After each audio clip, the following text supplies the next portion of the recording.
And there we go. Welcome everyone. Glad to have you all on board today. I'm your host, DrFox2000, and you're watching VolcanoX live stream. And it is a Saturday, September the 24th of 2022, and we're doing our thing today. So let's get at it. We don't have super amounts of fresh lava anywhere or anything like that, but we'll go through this and see what we can find and what there was during the night. And of course, being from last night's stream too, today is a little shorter time period, so we may end up going over some of that from yesterday as well. Anyway, we'll start out by saying welcome to the moderators, Arizona Snowman and Piggy and C&D Boy, Joseph Fields, and possibly Gary in the background, 24/7 Live AZ Skies, and maybe a few others. So all good, and very sad news about Piggy's Scotty today. It passed away, and it is very sad to hear, but I do want to just add the words, hey, we do care, Piggy, so if you're listening, all of us are thinking of you, okay? And the great life that you gave your Scotty. That's the important part. So, you know, as you had mentioned in the emails to me, you know, it's on October 1st, your Scotty would have been 15, which is older than most Scotties will make it, and that's because you loved it, and you know, you put your heart into taking care of that wonderful animal. So that's kind of what I wanted to say there. My condolences, and I hope everything is really, really, you know, held together for you, and I do understand. So, Piggy, if you are listening, all the best, and our condolences from everyone here in the Lava family. All right? Anyway, let's carry on, and we'll keep going with our other stuff. We do have to keep going, and that is the thing with all of this. Today, of course, I was first person in. I was Layla for a change, so Layla gets the cookies. There you go, Layla, and congratulations. And then we'll go through every hello to everyone in here. But yeah, you know, if you guys want to throw in an emoji of a heart, just like what Layla did there for Piggy, that would be a real honor. So go for it.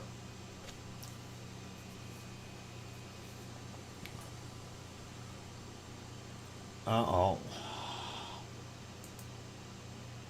Something happened there. I'll take care of that, Piggy. No worries. Yeah, that was accidental there. Okay, Sue, just so you know, I'm sure. But yeah, you can throw your hearts in there for Piggy if you like. But anyway, no worries. Hopefully it's not Poppet running the phone. All right. Anyway, welcome to everyone that's on board today. We'll start out with, of course, down on the bottom here. Welcome, Kananaskis Country, and Anna, welcome. I'm glad to have you on board. Going up a little bit more, we see Adele is here. Sharon Stewart, welcome. Sherry Hewitt, welcome. Of course, Juliet is here as well. Glad to have you on board. Kevin Haynes, Sue Hayes, that got accidentally banned and unbanned, so no worries there. Juliet, I don't know if I said hi to you, but anyway, also welcome to Peter Greenlees, and going up some more, looking for more names. Aurelio Perez, and thanks for renewing your membership, Aurelio, for 8 months there. That's awesome. Going up some more, Kevin Haynes, and Big Toe is in the house today. Welcome. And Kevin Williams here as well. Good to see you. Going up some more, and trying to find a few more wonderful names. And let's see, we got Aurelio Henry Nelson, welcome back. And going up a little bit more to see Frank McLeod is also here. Welcome back, Frank. Glad to have you on board. We got Adele, we got Frank, okay, Juliet, we got already. And going up some more, looking for more wonderful names. Hopefully I haven't missed too many already. OFU Lux from Luxembourg. Did I say hi to Juliet? I hope so. Anyway, going up a little bit more. And Hermione Schaefer also in the house. Welcome, Hermione. And let's see, who else we got in here? Still scrolling up, you guys. Oh, Mummy of Hamsters, welcome. Glad to have you back. Johnny Ritchie also here. Good to see you. And scrolling up a few more. Brian Perfectibility 999, welcome back. And we got Henry already. We got Adele. Scrolling, and I am all the way at the top. I see Nancy Buchanan is also here. Welcome, Nancy. And I think, Linda Davis from Florida. Welcome back. And let's see, did we get everybody? I think so for right now. Grandma B is here. Welcome, Grandma B. And I'm just looking. Alba Girl also back in the house. So cool. And I think we got pretty much everyone. If I did happen to miss your name, don't be offended. I try to get everyone, so at least it's worth a shot there. And anyway, glad to have you all on board. If you do speak up and I haven't seen you before, you can always yell at me if you like. Anyway, no worries, you guys. That is all awesome to have everyone here, and we'll get going on some of our stuff. Really don't have a lot to report today as far as volcanic activity. We can pop over to Iceland real quick here. I'm going to turn off the canned lava for right now. And that is Iceland as we seen it a few hours ago at 14... let's turn these things off here. Hang on. What was it? 1404 is what that clock was reading. Unfortunately, they had a lot of fog move in there, and it was horrible as far as visibility. So we weren't able to see a heck of a lot at all, and that is kind of the way it goes. Okay, why is things stalling out on me here? Something is revving up, and I'm not sure what's going on. Okay, well, bit rates are okay. Must be just the computer being foolish. Anyway, yeah, so not a heck of a lot happening. And oh no, bird capture mode. Uh-oh. But I shall be in the lounge for a bit. I gotta catch my birds again. Kananaskis, why do you let them out? They should be free anyway, but that's all right. Anyway, yeah, looking at what we've seen, and I was just going to put it back to just before darkness here, and just so you can see how foggy it really was. And I think we can crank that quality up a little bit, but that isn't going to help it any. So that's why we were looking at the volcano about 5.5 hours, 6 hours ago. And that is kind of what it was looking like. So all quiet in Iceland as far as I can tell. Let's take a look at the harmonic tremor chart. Now, again, this thing has gone on and up. And I'm not sure if that is going to indicate anything. I'm going to refresh it. There we go. And we see that going up quite a bit. And I thought, okay, let's see what's going to go on. Remember, it went up here as well, and definitely did its thing. And we thought, hey, maybe, but no, it didn't, and it dropped back down. And it seems that this is going to be doing this cycling quite a bit. I'm not sure what's actually causing it to be, in that massive wave kind of thing. And then it's almost like we're getting, big ripples moving through the magma chambers or the asthenosphere. I don't know.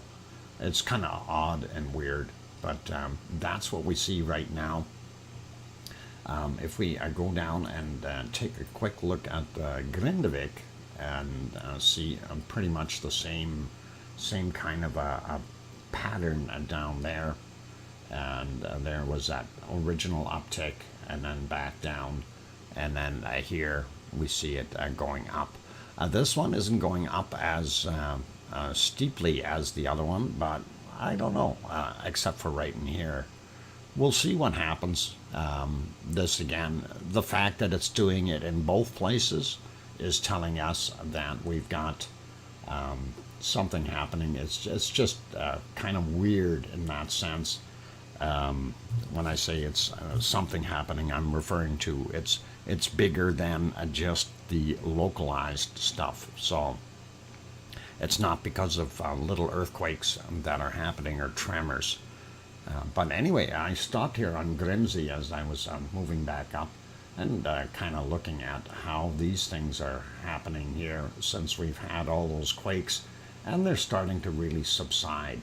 And I'm not sure if this uptick is meaning anything here, but we're definitely going to keep an eye on the Grimsey chart as well, since things there can be pretty interesting at times, I think. There we go. Get it back to our correct one. Hey, welcome, Wessex Dragon. Glad to have you on board. And let's continue on here. We're going to take a look at the earthquakes in the area. And let me get back on that map. And that should refresh automatically. There we go. And again, we can see that we still have a lot of activity up there. Some new stuff here very close to Bardabunga. And of course, we have this little guy down here. We're going to start out here in the water, I guess, and take a look at what we've got. These, of course, are within the last 24 hours. And that's a 1.2, and it's 1.2 kilometers down. It was from yesterday at 1918. And we get a little bit closer to shore. There are a bunch of other ones here. And these were fairly deep. 2.2, 23:25 was the time on it from yesterday, and 7.3 kilometers down.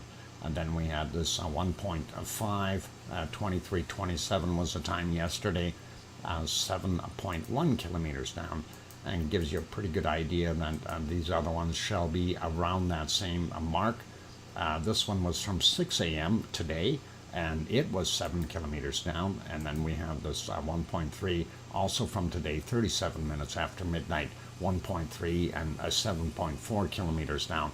So that is definitely not going to indicate any kind of an eruption anywhere for right now. Zooming out a little bit and looking at the other areas here, we don't see any other quakes on this particular map. So everything else that happened in the area, if it did, is below the 1. And that is kind of what we've got there. There they are. I was wondering where they took off to. We had this 1.3, and that is, what is it, from today at 6:09 a.m., 4.8 kilometers down, 1.3 in magnitude, out in the middle of a field, and mind you, it's quite deep underneath there. And then we take a look at this guy here. Hekla is right here, so that is just about south of Hekla. And let's have a look right in the middle. There, 5.2 kilometers down for this 1.1 from yesterday at 22:17. And let's zoom back out and take a look. There was another one here somewhere. There it is at Katla, 1.0. And There we go. 10.2 kilometers down from that guy from yesterday at 1639. And that is interesting because we had those other ones continuing here yesterday, and those had expired from the map. But I don't think that we're going to see too much happening at Kilauea for the time being. But you never know. We always got to be ready for anything that could happen there. And let's look at the Bardabunga area, and between Grimsvatn and Bardabunga. And let's see, we got 2.1, and that guy came in at 1:50 a.m., 12.9 kilometers down.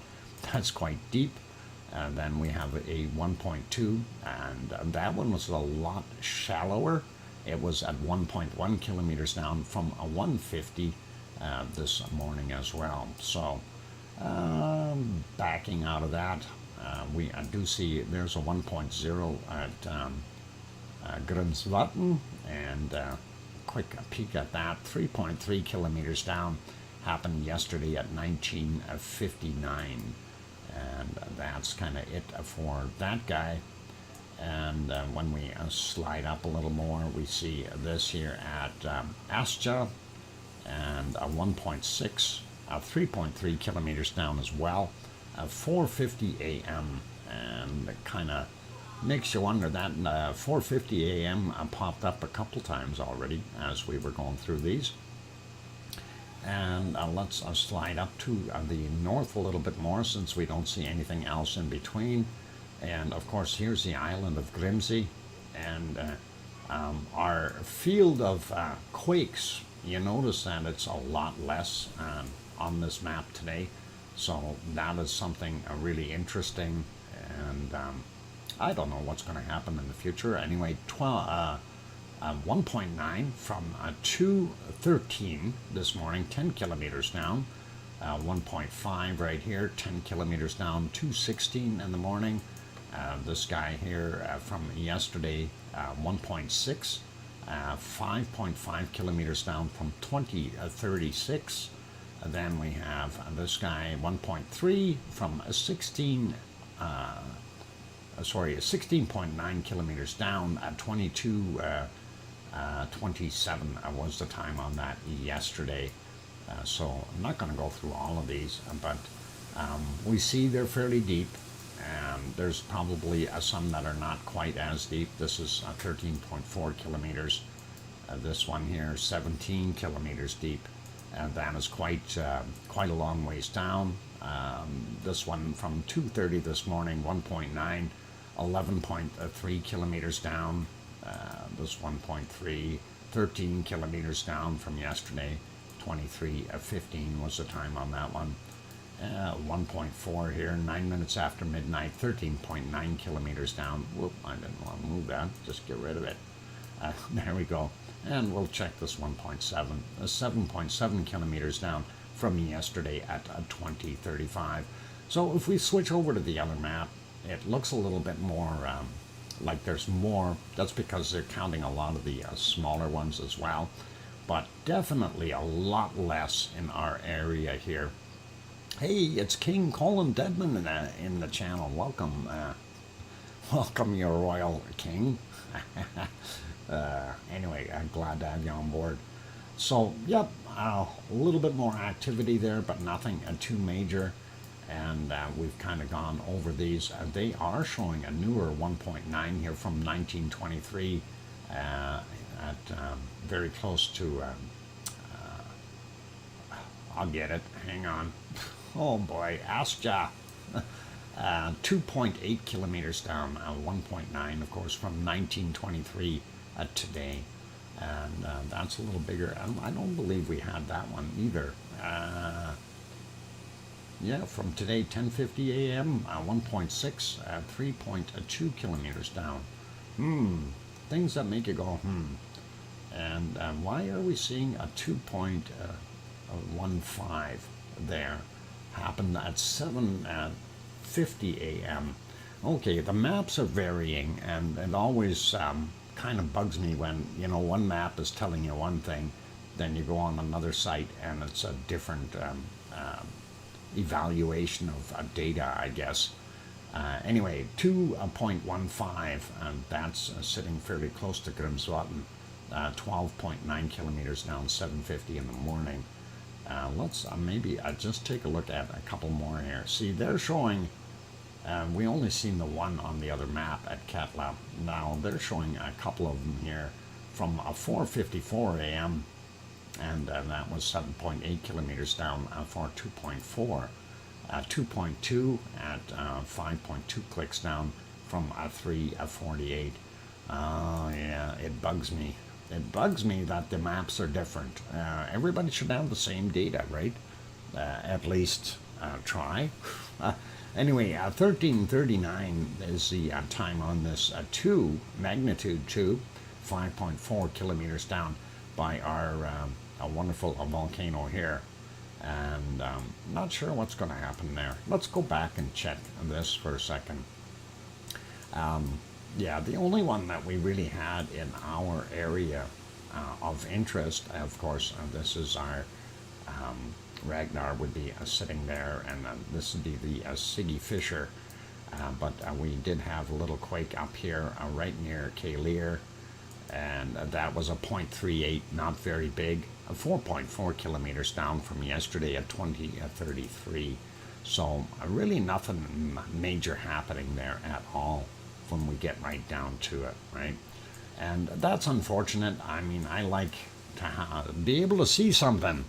Aloha, Mark the Shark, and welcome to Judy McClelland. And who else popped in? Did I miss anyone else? Tracy Bills, good to see you again, and welcome. Anyway, let's continue, and we'll go to other places. A quick peek at, oh, I stopped that. No, hang on, that's the wrong thing. There, that's what we're supposed to see.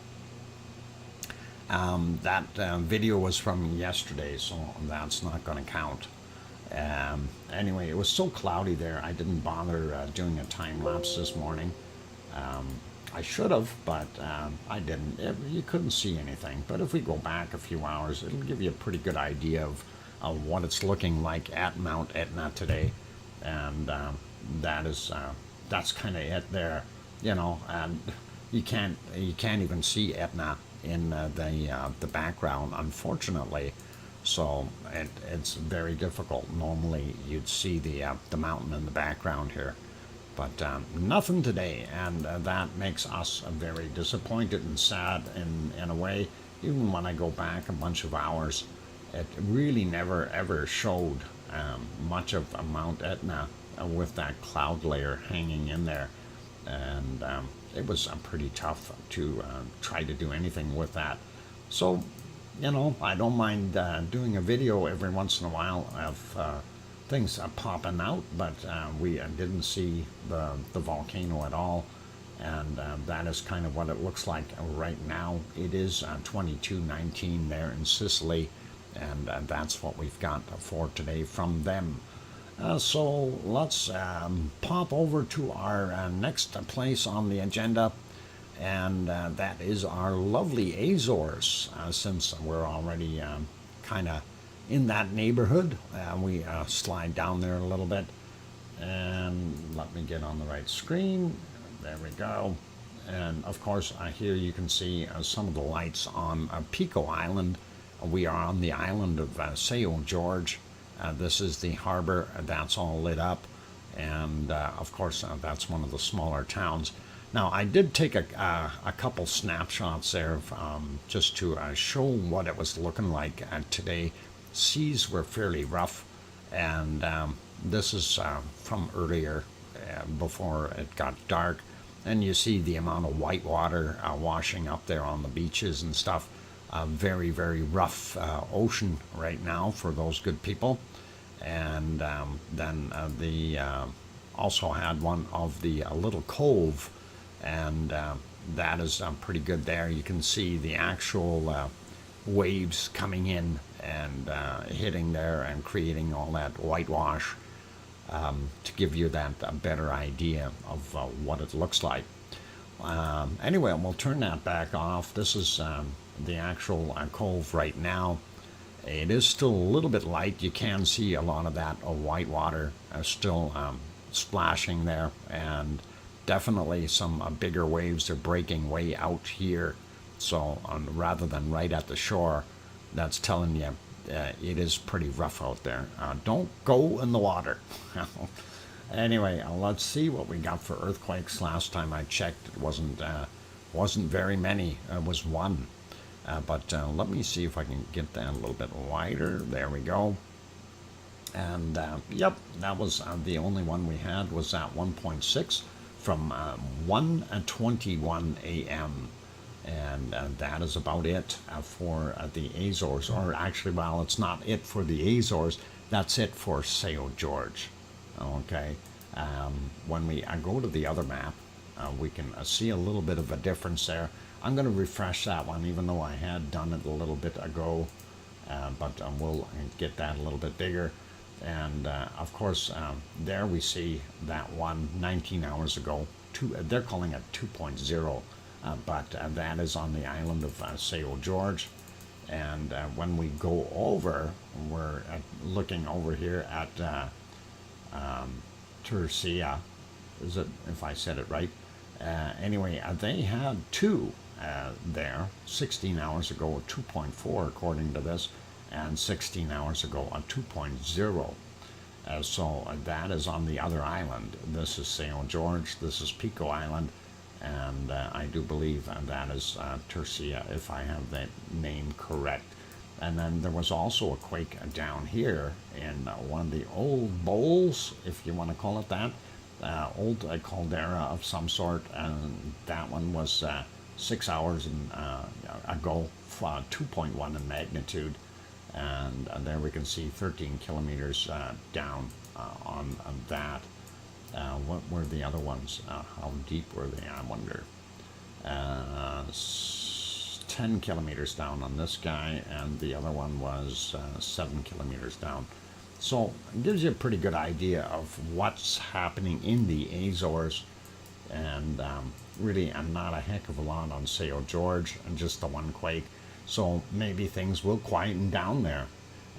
Both of these have volcanoes, according to what we have on our maps. So Tercia here, I'm actually going to see if I can zoom right in on that a little bit more and show you that volcano. There it is, and there's the where the quakes were located. So right underneath it, basically, and there's the old volcano. And I don't know how far we can zoom in on that. There's a little lake in here and everything.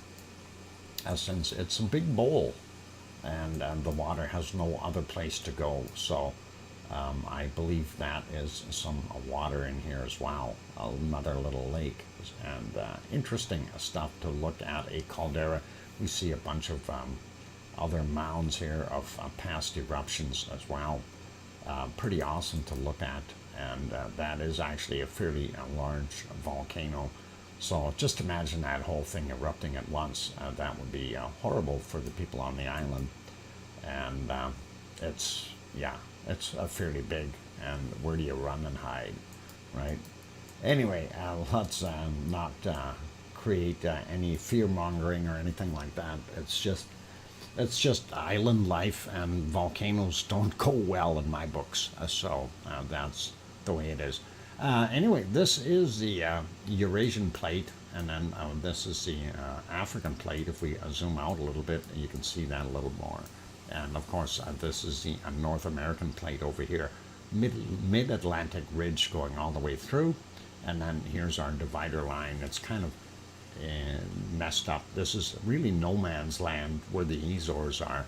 But we've got some split in between here. And that is where it goes into right into the Mediterranean and carries on from that fault. Anyway, that's it for our Azores. So let's take a look and see what we can find.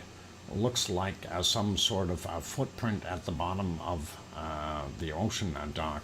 Yeah, in a way, it does, but I can assure you it's not a footprint. It's it's a volcanic, a couple of calderas put together. It's really neat. Unless we had some super sized beings on this planet, and that one just never got filled in. Hey, Tom Dice is here as well. Welcome, Tom. Glad to have you back on board and back in the United States. Awesome. Time for a break. Just about, Anna, and I'm watching that clock very carefully. Let's take a look at a couple other things here before I go for the break. I got about 4 more minutes, and we'll make that happen. And let's see if I get over to our standard view with clouds and stuff. We call that volcano gray, right? So that is what we look at. Anyway, looking at Popocatépetl, and Popocatépetl wasn't too bad all night long. It behaved for the most part about 10 hours ago. This is where the beautiful starry night that we were seeing above the volcano, and somewhere around here it kicked in a little bit, and that was at I think 5:16 or something is what I had written down. So yeah, there it is. We had a little bit of an eruption, and I'm just moving it ahead 5 seconds at a time here, and that's kind of what we seen. It plume up a little bit. Didn't see anything flying out of there, and I know there was a couple days ago there was actually a little bit more of an eruption where we did actually see some lava fly out at nighttime. I think it would have been 2 nights ago. Unfortunately, I never did capture that, so kind of messed that up. But anyway, that's what it was doing during the night. Or early hours of the morning, and as we carried on here, it became kind of a steady output, and carried on with doing what it was doing, getting a lot closer to the morning hours. This is what it was like, and then I was just trying to get to what we call the golden moments here, and that would be about here. And there we go. So 7:27 a.m. We see the sunshine hitting it, and notice we've got very little snow left on the top of Popocatépetl, and that is what we've got. Volcano gray, my favorite shade. Yeah, and that's about it. It is, it is a kind of a unique color all in its own, and it happens quite a bit. If we move ahead here by a few minutes, I do believe that there was an eruption right about there of more material popping out, and we'll go ahead here 5 seconds at a time. There we go. We can see that, and that was at 7:49 this morning, and it puffed out, and then it took a break, and then it kind of sat back and relaxed for a little while. There was another shot here. We'll get to it. There we go. And that was at 8:17 when that was happening, their time in Mexico. And of course, Popocatépetl, for those who aren't familiar with it, is about 70 kilometers south of Mexico City, and doing its thing. And it continues. And again, I'm advancing 5 seconds at a time here, so gives you a little bit more perspective in a nutshell, if you will. And that is not bad for a little bit of a plume, but we didn't see anything flying out of there as far as lava is concerned. So pretty normal in that sense. And as we moved along time-wise, we got into the clouds fairly quick. And of course, when, it creates our favorite shade of gray, right? Yeah, there it goes. And that's what we ended up with. And kind of there it is. And we'll put this back to live. And it didn't make any difference. The screen still looks the same. So 15:30, no visibility whatsoever of Popocatépetl. Moving on a little bit further south, we can, well, actually, it is break time. I'm going to take that break. So let me put you back on our wonderful canned lava. And that, of course, was from the 11th of August. And we'll get that going here. And there we go. All right, we'll let that play. Don't go away, you guys. I'm going to go take a break for about 5 minutes or so. For those good people who are here, if you're enjoying the show and you haven't hit that like button yet, please help us out and do that. Give it a shot. Always helps out. And our goal, of course, is to get over that 100 mark because it makes a big difference for the YouTube analytics. So please hit that like button. Also, if you're new, sitting on the sidelines, and you want to subscribe so you can see some more of this wonderful stuff, by all means, give it a shot. And on that friendly note, I'm your host, DrFox2000, here in Edmonton, Alberta, Canada. I will take a break, and I will be back soon. And hey, Arizona Snowman, good to see you. Anyway, I'll be back. Don't go away, guys. Thanks.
And there we are. I am back. Welcome back, everyone. I'm your host, DrFox2000, and you're watching a VolcanoX live stream. And thank you for the welcome backs from Alba Girl and Sue Hayes, Kevin Haynes, Grandma B, Kananaskis Country, and probably a pile more. And I'm sure that Sharon Stewart is typing, I can hear you, Dr. Fox. Oh, a little too much fun there. But anyway, welcome and glad to have you all here. And we will take a look at our next little venture here. I'm going to stop our wonderful lava mid-tracks. There you go, Sharon Stewart. Thank you. That is awesome. Okay, and we'll stop the volcano. I love that. I love having that power just to stop a volcano mid-eruption, right? Pretty awesome. Anyway, LOL, typing as fast as I can. No worries, Sharon. All good. Anyway, let's click on, get back to where we were. We did take a look at Popocatépetl and in Mexico. So let's head a little further south from there into Central America. Have a look at the Fuego, and there's our lovely volcano gray. Just what we want to see. But anyway, just because we're in the clouds, we can use the magic here and back up a bunch. And we're going to go back to, what is it, 358 is what I wanted. But this one here is all right. And we had a little bit of a flash there at 353 as well. But the bigger ones were at 358. And I don't believe this, oh yeah, this one is actually pretty good too, from 3:55 a.m. And that, of course, is Fuego in Guatemala. And it was busy during the night. So let's go ahead a little bit to the next shot here. Where it got a little bit better, and it was quite a bright show. A lot of stuff shooting out. Lots of fireworks, if you will. And we do see that rolling down there. Hey, Trevor is here. Welcome, Trevor. Glad to have you back. And yeah, wow, eh? That was a pretty good eruption, and taking some good shots out. And that was kind of worthwhile going back and looking at. Unfortunately, their quality at nighttime is not that great. I wish this was in color. That would, if they did both the color and the black and white screen, that would be really, really cool. But I guess it is what it is, and that's what we've got. So pretty awesome to see, nonetheless. And if we move ahead a little bit more, we do have a few more of those fairly decent eruptions. That was a little later on in the morning, though. They weren't as big as this one, but they did happen. Let's see if we can get to a decent one here just before dawn. Yeah, I think the color already changed on this shot, so we'll show it from right about here onward. This was already in color mode. You can actually see some lava coming down the hill, and that is nice. So bacon, there you go. Some little bit of bacon, not a heck of a lot. And again, it's one of those things, visibility wise, when we have daylight, it's a lot harder to see the actual lava pouring out. But you can see up top here a little bit of a glow. So we know there's some of that good stuff coming down, and that is pretty awesome. And let's see what else we got here. Let's just move this one ahead, I think, a little bit, 5 seconds at a time, and see. I thought there was another one right close to it here, so maybe I'm wrong. No, that one might have dissipated. No, or yeah, I think it did. But that's kind of the golden moment. You can see this actually lighting up here from the sunlight hitting it, and there you go, clouds moving out of the way, and you can see the top of the cone very well in the sunlight. The golden time, and that was pretty awesome. Other than that, we seen a few puffs coming out. Let's get back to about here and show you that 6:18 a.m. and we've seen it smoking quite a bit there, and then somewhere right around here it should have, yeah, there it goes. It did put out a little bit of material, not a heck of a lot, but at least it's there and it's visible, and we do see a little bit, right? Hey, welcome back, Old Nick. Glad to have you on board. And let's see, did that one get a little bigger? I thought that one did, because I think there's another shot coming out of there in a second, so we'll see what happens here. Maybe advance it a little bit. Yeah, maybe not. It's just the stuff rising. Oh, there it is. I knew there was a second one. Darn it. And that one, you can see some of the dust or debris on the side of the hill here. Of course, throwing out some more lava and ash and stuff like that. Pretty cool to see. And I think that was pretty much it for what we were seeing as far as the larger ones. At least when I scanned across, I didn't see too many other ones. There were some small ones in there. Oh, maybe this guy. Let's see what this one looked like. And that, I thought, got a little bit bigger. But again, the clouds were starting to move in at that point. That's already 8:05 in the morning. And yeah, actually, there it goes. Throwing out some more stuff at that point in time. Not bad.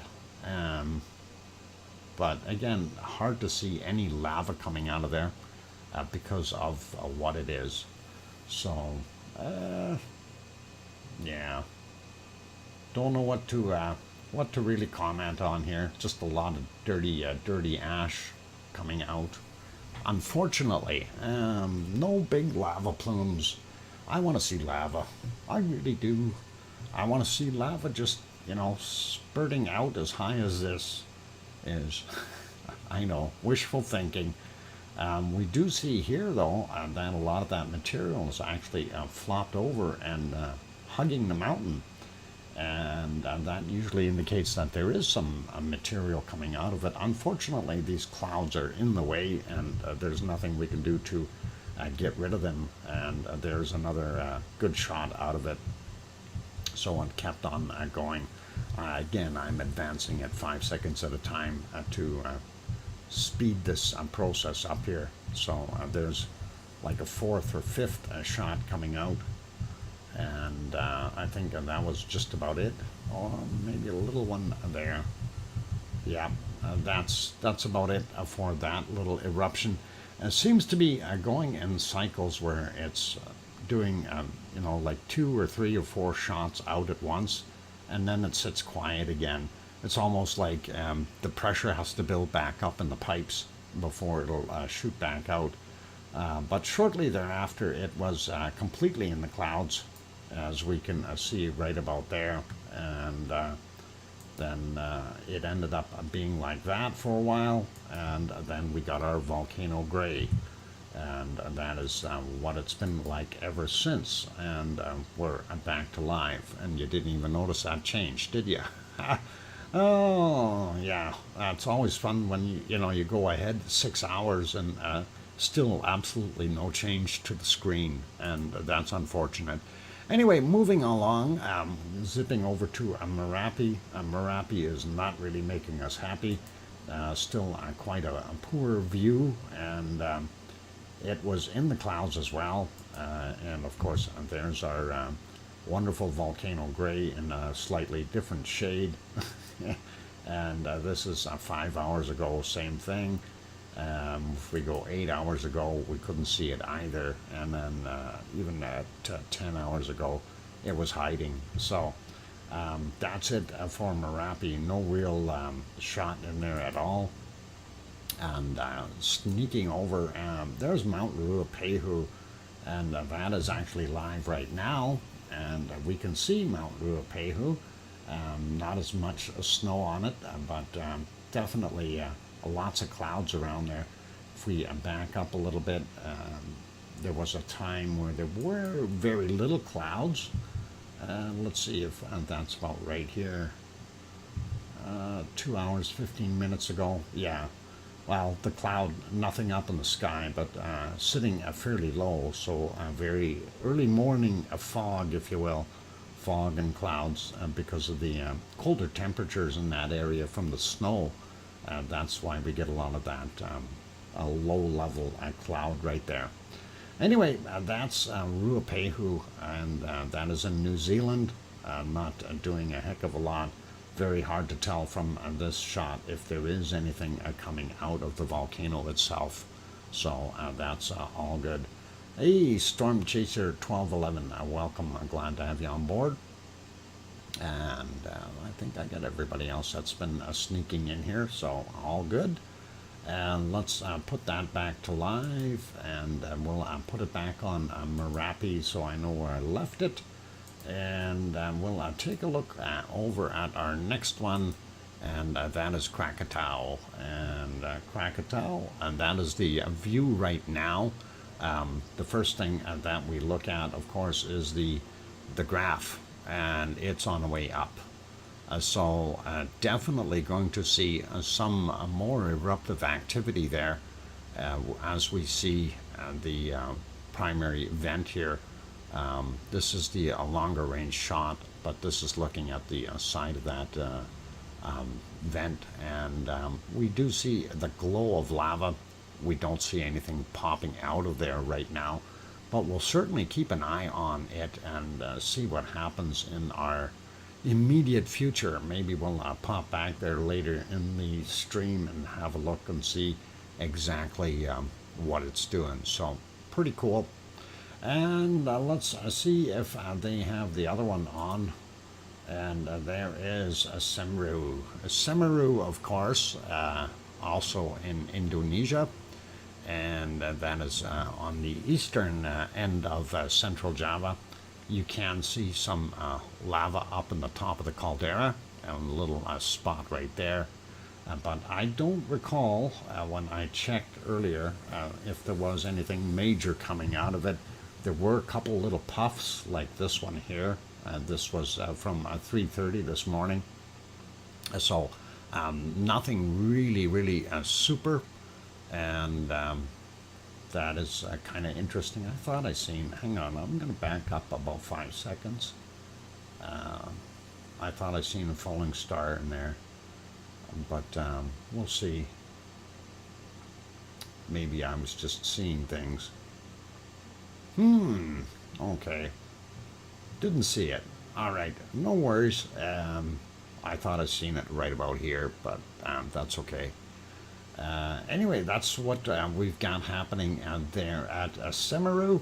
And if we back up a little bit more, I think somewhere around here was a little bit bigger of a eruption. Yeah, right there. You can see it. Again, a little bit of lava, nothing major coming out.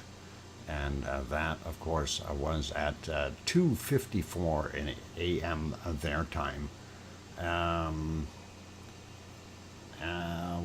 Thanks, Dr. Fox. Okay, for the big show. Must go to bed.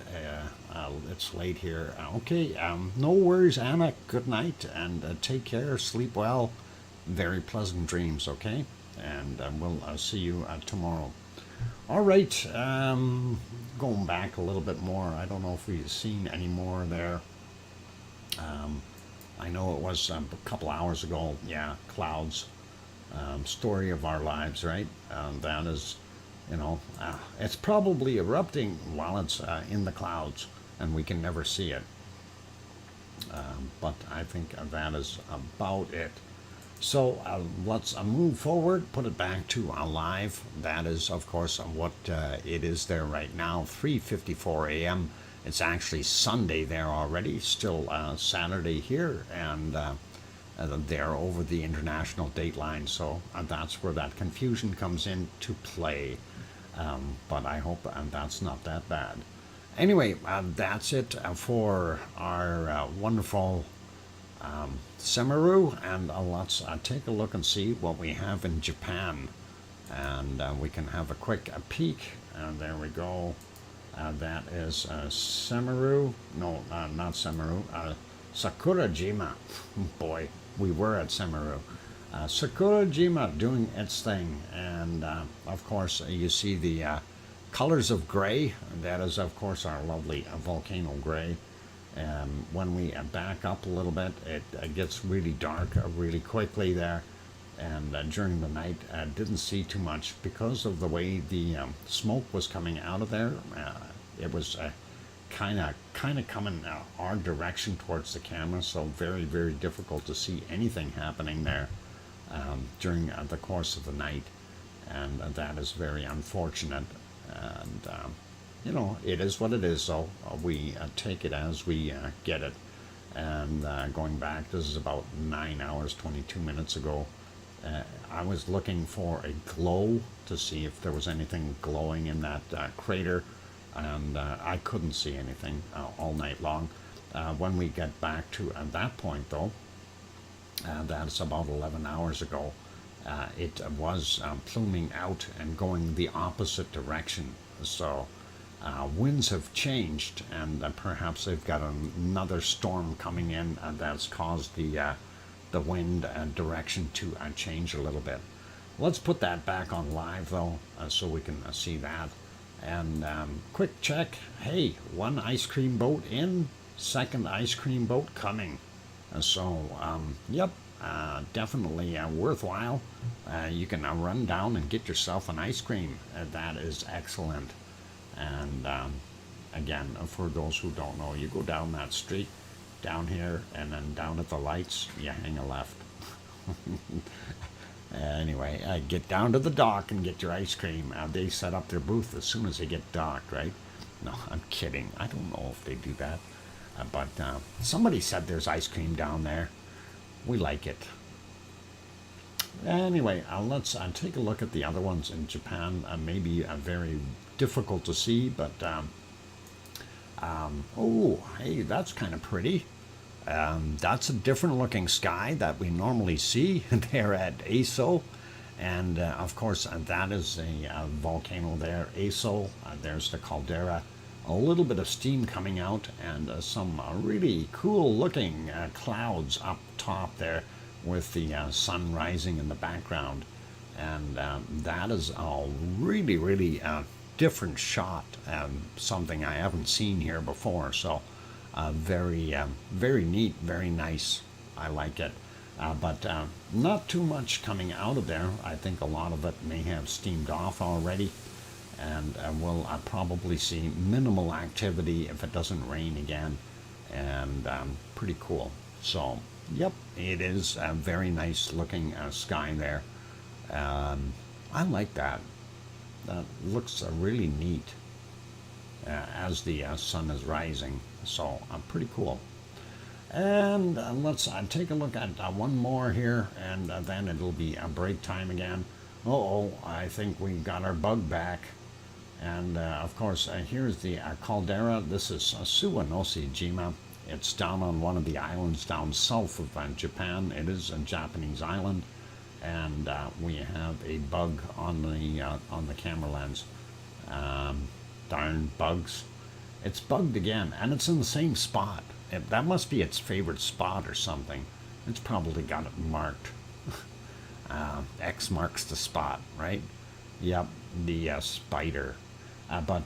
Yeah, I don't know if we had anything major going on here. I know it kind of glowed during the night, but I don't know. That sky looks a little bit weird. We should be seeing the glow right down in here rather than up in here. And I don't think that is from the volcano. If we go back about 4.5 hours, same kind of thing.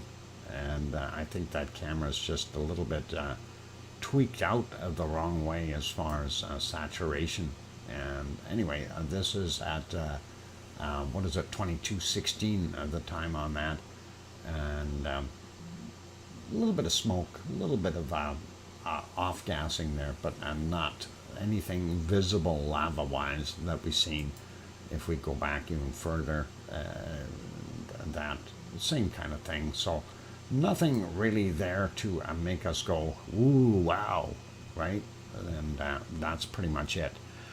Okay, it is looking like it is break time, so I am going to put you back onto the canned lava, and I'll let that play. And when I get back from break, of course, we will take a look at bacon seeds, and that'll be pretty awesome. And that is, of course, compliments of Piggy, so we'll take a good look at them and enjoy them. So that's good. Keep smiling, and I will be back in a few minutes. For those who are in here, if you have not yet hit that like button, help us out. And we are trying to reach the 100 mark. That is really quite important.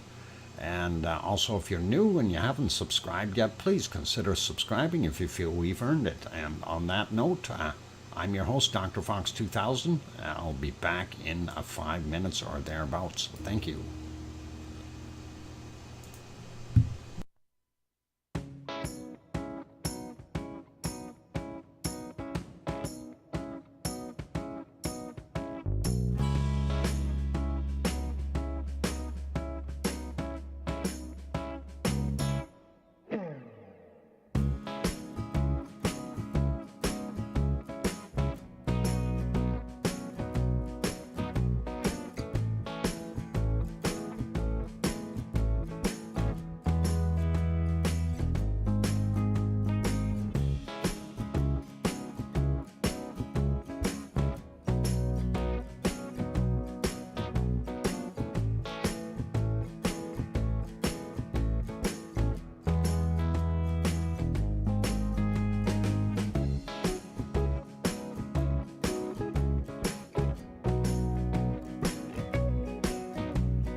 go. Welcome or welcome back, everyone. I'm glad to have you on board. I'm your host, DrFox2000, and you're watching VolcanoX live stream. And thank you for the welcome backs from Hermione and Lizoid. Sue Hayes, I can hear you. And yeah, I'm very happy Sue Hayes is not missing today, and that the storm wasn't as bad for her there as some of the others. But thank you as well from Sue Hayes and Kevin Haynes and King Colin Deadman. And right on, you're back. Yep. No, I'm actually sitting. No, never mind. And welcome, Susie. Glad to have you here, and thanks. Sharon Stewart saying, I hear you, Dr. Fox. All right, and that is awesome. So, yeah, speaking of, the general terms, I think there's still, I think Sue mentioned it's 180,000 people without power in most of the areas. I guess most of it is in Nova Scotia that got hit the worst, and we'll kind of, feel sorry for them, but hopefully that some of these people will get power back in a short order. A lot of damage though, so it's going to take a little bit for some of them. A lot of poles are gone, snapped, and broken because of the extremely high winds, and that happens. So it's one of them things, and nothing we can do about it, unfortunately, other than, hey, be prepared. And that is, I think, the biggest thing that we always have to kind of mention there. Newfoundland has been hit worse than Nova Scotia. Okay, I wasn't aware of that, Sue, but thank you. And hopefully they're all going to fare okay in the end. It is pretty tough. Anyway, I did promise bacon seeds, and let's go over and have a look at our wonderful bacon seeds for today. And yes, Piggy did supply these, so they are, of course, with tender love and care. And anyway, that's our last one from yesterday. So let's have a look at our first one from today. And it's actually 3 of them. Look at these guys. They are definitely candidates for the hogwash, but they look like they're wild and free and enjoying their day. So pretty awesome to see that. And those are wonderful bacon seeds. Sue says Port Basque. Lots of houses washed away by the storm surge. And yeah, wow, that's horrible. And yeah, that storm surge, you guys, just so you know, that was, I think it was somewhere 30 to 35 meters or 100 feet tall. So that is a lot of a storm surge. When you have, 100-foot high water wave coming in, that'll clean things out. Don't live near the shore. Yeah.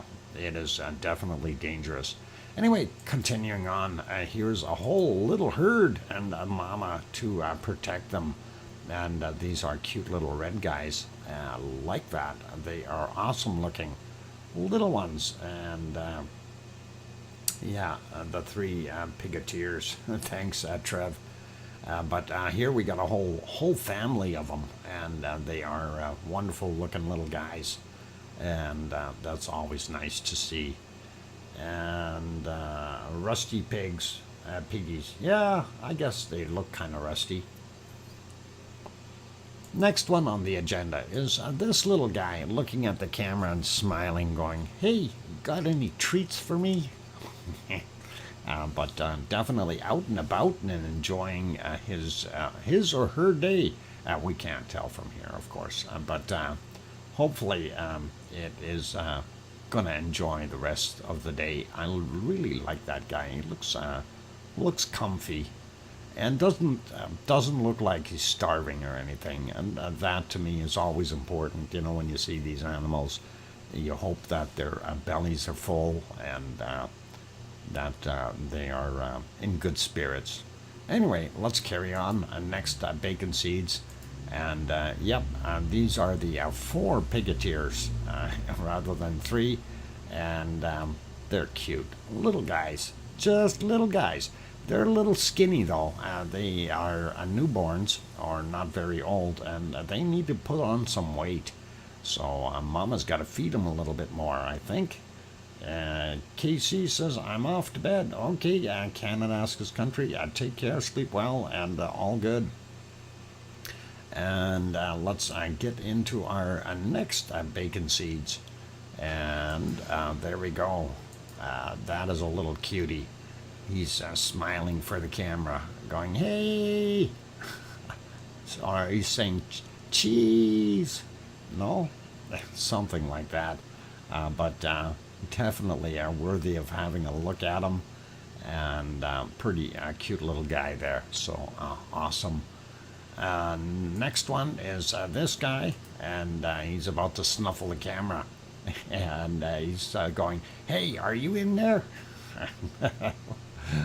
Anyway, that is a pretty good picture there. I like that, and that is awesome. Okay, let's get to our last bacon seed for today, and of course that is this little handsome fella. And I don't know, he's been rooting around. Definitely doesn't look like he's starving. His belly is big, so he's probably been pigging out somewhere. I know, bad humor. All right, that's it for our wonderful bacon seeds, and we do love them. And Piggy, if you're listening, thank you very kindly, and that is awesome. So really cool. Okay, Shake, what's happening? Who's shaking? Anyway, cute. Anyway.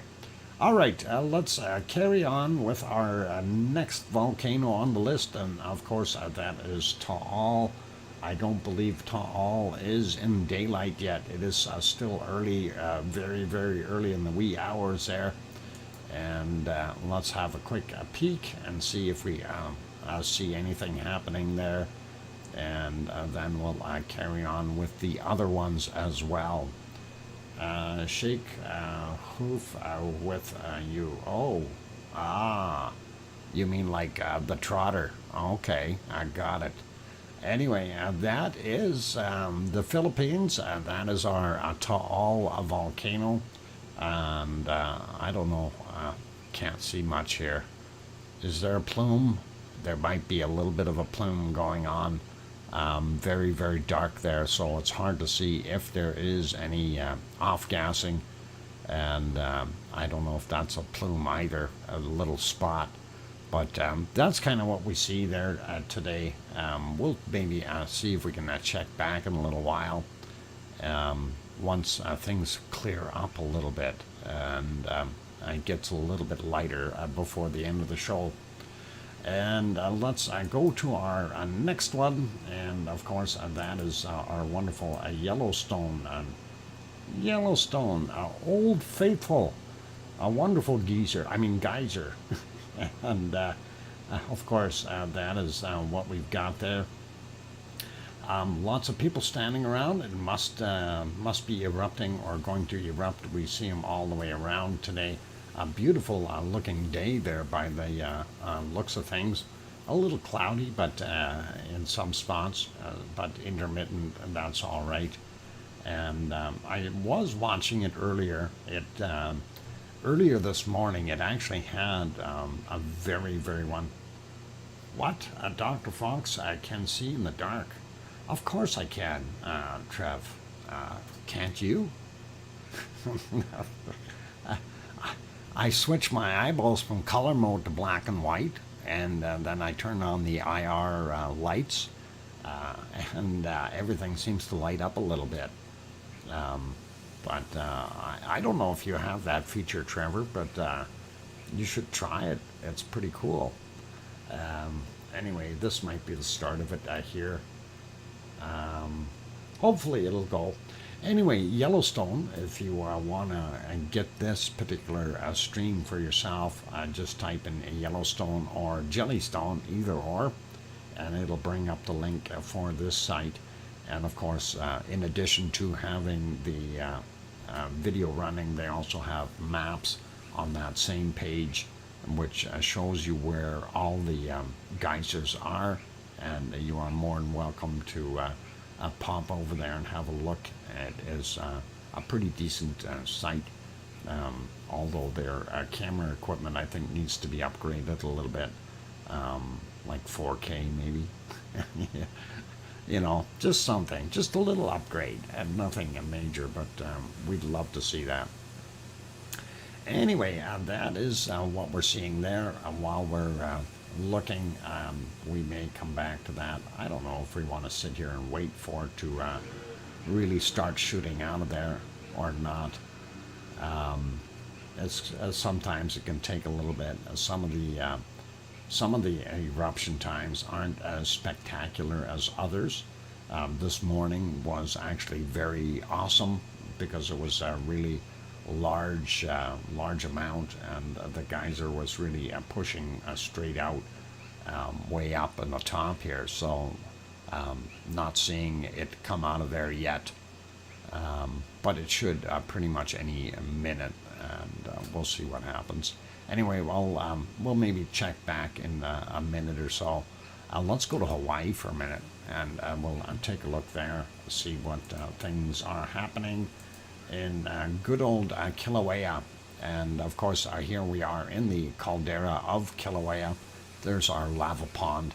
This shot was from 5:16 p.m. yesterday, Hawaii time, and of course you can see the lava pond. There are some lighter areas around the edges here. This is where the lava is draining out of the lava pond. And of course, when that happens, the gases in the lava are bubbling up, and it breaks through the recently crusted over surface of that lava that's sitting in the pond. A primary entry for the lava is down on this end. This is actually a little vent for that lava tube that's in there, and it smokes quite a bit there, but it comes in this direction and goes whichever way is easiest inside the pond, and goes from there. I'm going to refresh that to our current picture from right now. There is what it looks like right now, and that is from 11:11 a.m. their time, so about 11 minutes ago. And you can see that venting over here, and you can see the pattern had changed where it was pouring out. We'll probably see that break off there, and then it's going to go flow back in this direction once more. One of the things I mentioned before here was we keep an eye on these big cracks that are happening, and this definitely has sloughed down. That's probably a little bit over a meter and a half right there, and you know, this area here kind of sinking into the bowl, and we'll see what happens in the future. We do have the lava tube going in here. I don't see the opening here anymore, but we do have the second bridge, and we can see through there. So that is in the toe area. Lava is down a couple of meters within that lava pond. It's not full like what we've seen in the last few days. So that's kind of what we're looking at. And yeah, it looks not bad. Let's take a look at the wider shot. This is from yesterday again. 17:20 was the time on that. And there's our lava pond. I can't see the toe area, too smoky. And we see some of the other spots that are smoking. This area of interest over here, and that has been heating up fairly high. Can't really tell what's going on because of all that smoke. Primary vent is right about here, and because of the smoke we can't see. Let's continue on with the current picture. There we go. A little less smoke, but still a fair amount of smoke for what we see. We don't see the lava pond, but we do see the primary vent, and right beside it, a lot of smoke coming out right beside it, which is really kind of weirdish, and maybe maybe we're going to get an expansion to our primary vent. You never know. And of course, way back when we first looked at this, it almost appeared as that primary vent is moving away from the wall. And it is partially, but most of it is because the caldera is actually kind of curved, and because of where we've seen it, that bowl shape, this basically filled up this other area around the bowl, if you will, and that's why it looks like it's moved further into the center of the actual caldera. But the level is increasing. Last time that we checked on it, and this of course was at 143 meters from the crater floor, and 469 feet. It's probably higher than that now, or possibly the same, because it seems like there's a little bit less lava showing in there. Anyway, approximate values of 111 million cubic meters of lava in the caldera, or 29.2 billion gallons, if you want to put it at that. And it's been erupting for almost a full year. It started September 29th of last year, 2021. So that's what we're seeing there. I just want to take a quick check and see if, no, Old Faithful are still not doing a heck of a lot. We'll go back here. We'll check on Old Faithful right away. And let's have a look from the other side of the caldera. Again, this is from yesterday at about 1700 is that picture. And we can see the lava pond primary vent, a little smoke there from the vent for the lava tube, and then the other smoke spots. I can't really see Pig Island there. It's too covered with smoke, so we'll leave that alone. I'm going to refresh that guy, look at it right now. There you can see a Pig Island a little bit better, and again, primary vent over there. Still a lot of smoke coming from that spot. I don't know why, but it is there. And again, looking around, less smoke on this side, where we were seeing a lot of that fresh magma or lava interacting with the older lava, and that usually creates smoke. So if the level has decreased, of course the smoke around the edges should decrease as well, and that's kind of what we've got. And looking at, let's go to the thermal here. 1714 was the time on this, and looking around the outside, so you don't see too much light material, so nothing really new. This had been in a cool down state. We remember that was well lit up before, and the other areas here are starting to cool off as well. If we slide that down a little bit, you can see at the bottom a little bit better there. And yeah, this area, the whole area in that corner had a fairly decent lava flow. Let's refresh that, take a look at what it is right now. This is their current picture, and a lot of this has cooled, but we are still seeing some hot spots in here, which is kind of interesting. Lava, that's the hornito there, where the lava tube is, and that flows into the lava pond. You can definitely see the pond and the tow area over there. Let's slide that back up. I just wanted to double check up top here. We're not seeing anything really lighting up around the edges, but this whole area that is here, this is actually sitting a little bit higher than the outside area, and it's kind of turned into a floating island of cooled lava. And when I say cooled lava, it's just cooled down, and because cooled lava is more buoyant than the hot liquidy lava, it tends to float on top of the other stuff as far as density is concerned. Anyway, that's it for right now with there. in Hawaii, and I want to go back over and just check. No, still not erupting. And it is just about break time here, so I don't know if we'll stay on here for a minute or so and just watch the Sasquatches, and then we'll do the earthquakes afterwards. And I want to get that all set in the meantime, and it is updating, and we'll get ready for our earthquakes there in Hawaii anyway, just to have a look. And again, we do have a few of them. So when is Yellowstone supposed to erupt? I wish somebody would have a timetable. Anyway, all right, 3-minute warning. Yep, we got it. Actually, it is break time, you guys. So I'm expecting this thing to shoot up and do its thing. I'm going to leave it on here rather than putting it back on the canned lava. And if we don't see this thing erupting right away, maybe what I'll do is I'll switch it to the canned lava after.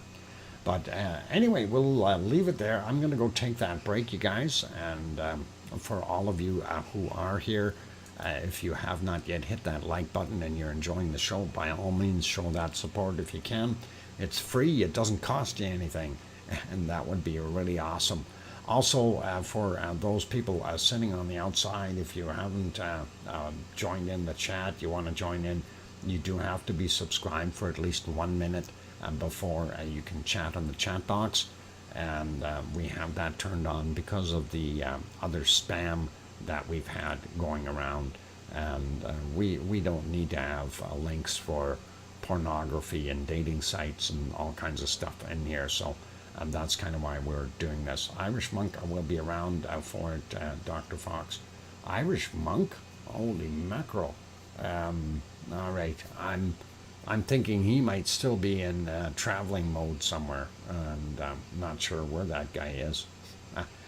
And on that note, I'm going to go take a break, you guys. Keep smiling, be good, and I will be back in about 5 minutes or so. And here comes some music for you. See you in a bit.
Okay, welcome back everyone. I'm your host, DrFox2000, and you're watching VolcanoX, a live stream. And thank you for the welcome backs from Alba Girl and Kevin Haynes. And I'm sure there's going to be a bunch more right away. And Sue Hayes, thank you. And probably a couple more. Anyway, let's get back over to Hawaii. We wanted to take a look at what we've got for earthquakes happening in Hawaii. And thanks, Colin. And Sharon Stewart says, I hear you. Thank you. Anyway, I'm popping back over to the Hawaiian Islands, of course. And there is a nice shot here. Oahu there, Maui here, the Big Island, of course.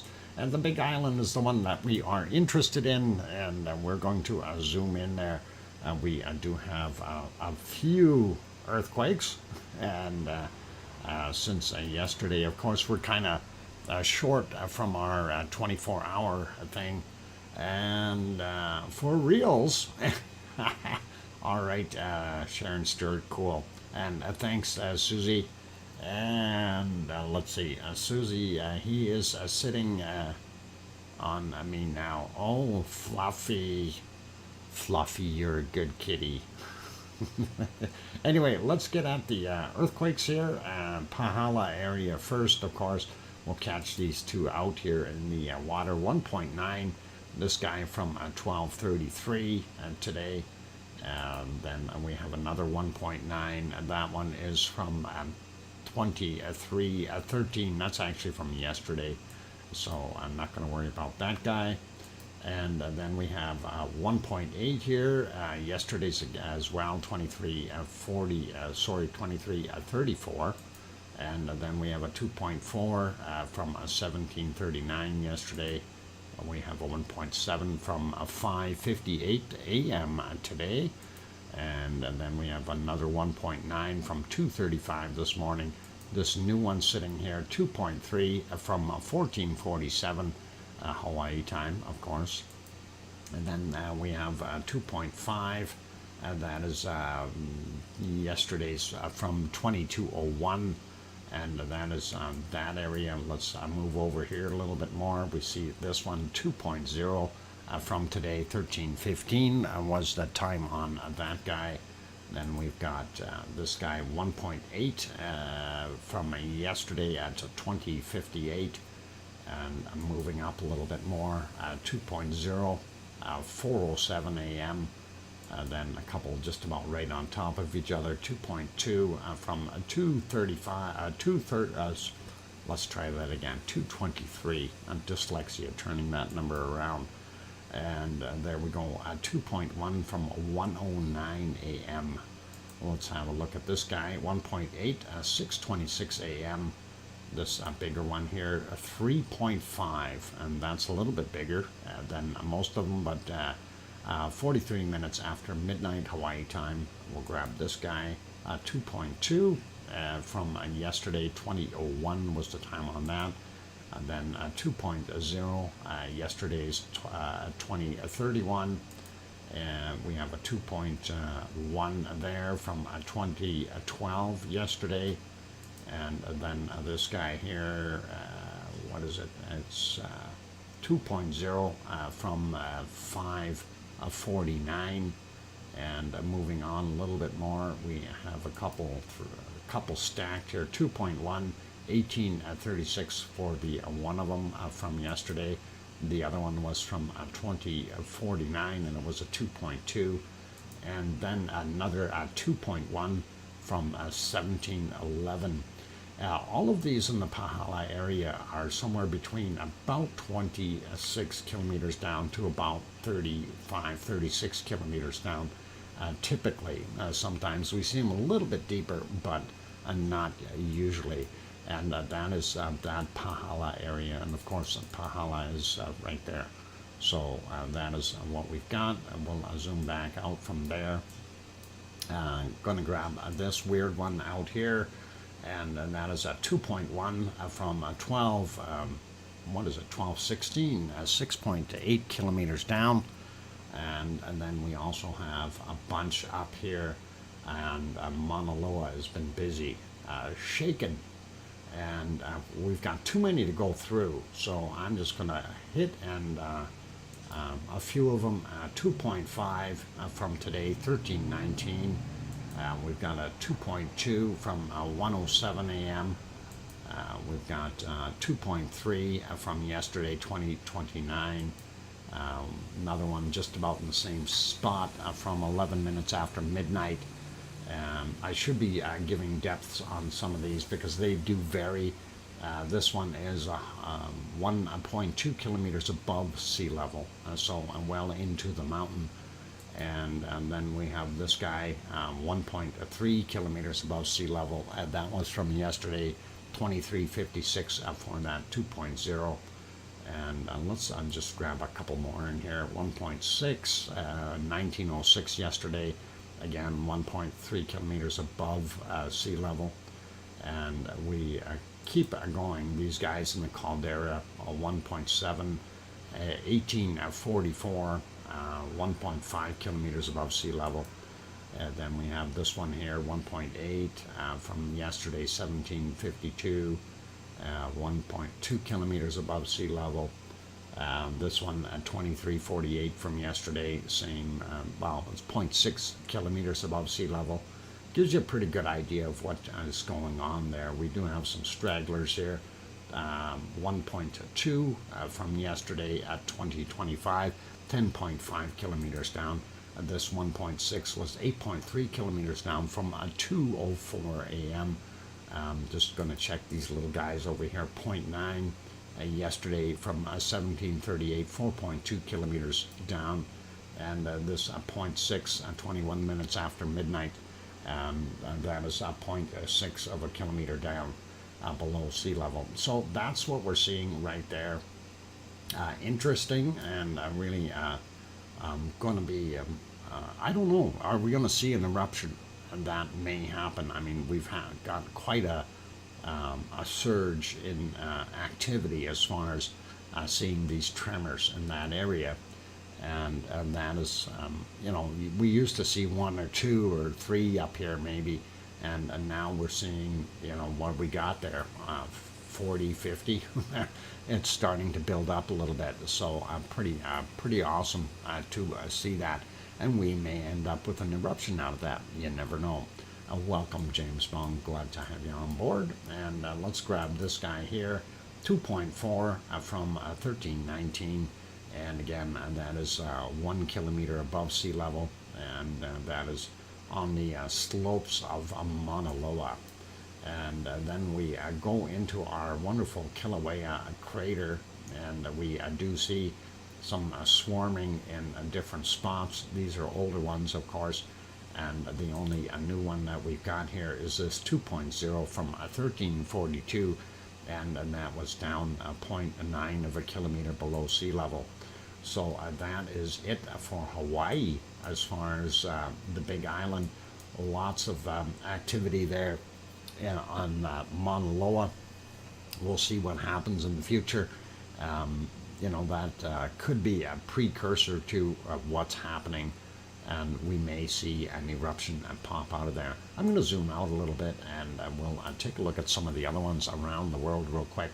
I did notice down here in Chile we had another 6.1, 20 kilometers down. That happened yesterday at 16:53, so that is a sizable quake. And then as we go across here, we also have this 5.0. That used to be a 5.2, but that's okay. 1338 was the time on that, 38 kilometers down from today. And then he had a little friend, 4.5 from 6:54 a.m., 68 kilometers down for that guy. I did see this one. I don't know if we reported that one from yesterday. That was a 6.2. I do believe we did, but not sure. 38 kilometers down on that one. And then we are looking here. We see in the right near Reunion region, and that area, Reunion Island is over here, I think, and Martinique. I don't know which one's which, but this is where that quake happened. And that is kind of interesting to see it there. But hey, we've got some activity. That is what counts. We do see this little guy here, 4.9, and that's really not that little, but it is there. Happened at 14:32, and it is just about 74 kilometers down. Near Guam, I guess, this guy, or Marianne Islands. We had this 4.4, and nothing super big, but it was there, 4:15 a.m., and it was 215 kilometers down.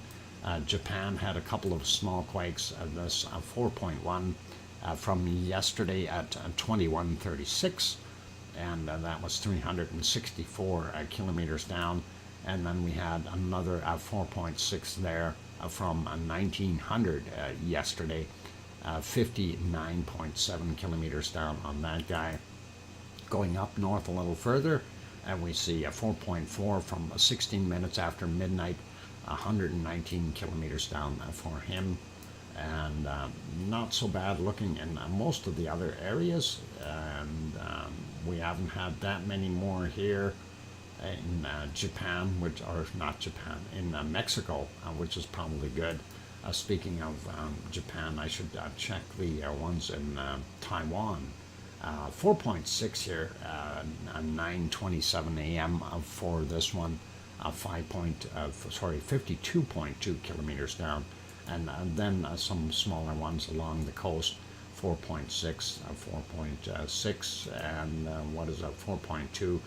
And Nicaragua area, those guys are roughly all about the same depth, or down in that same kind of region anyway.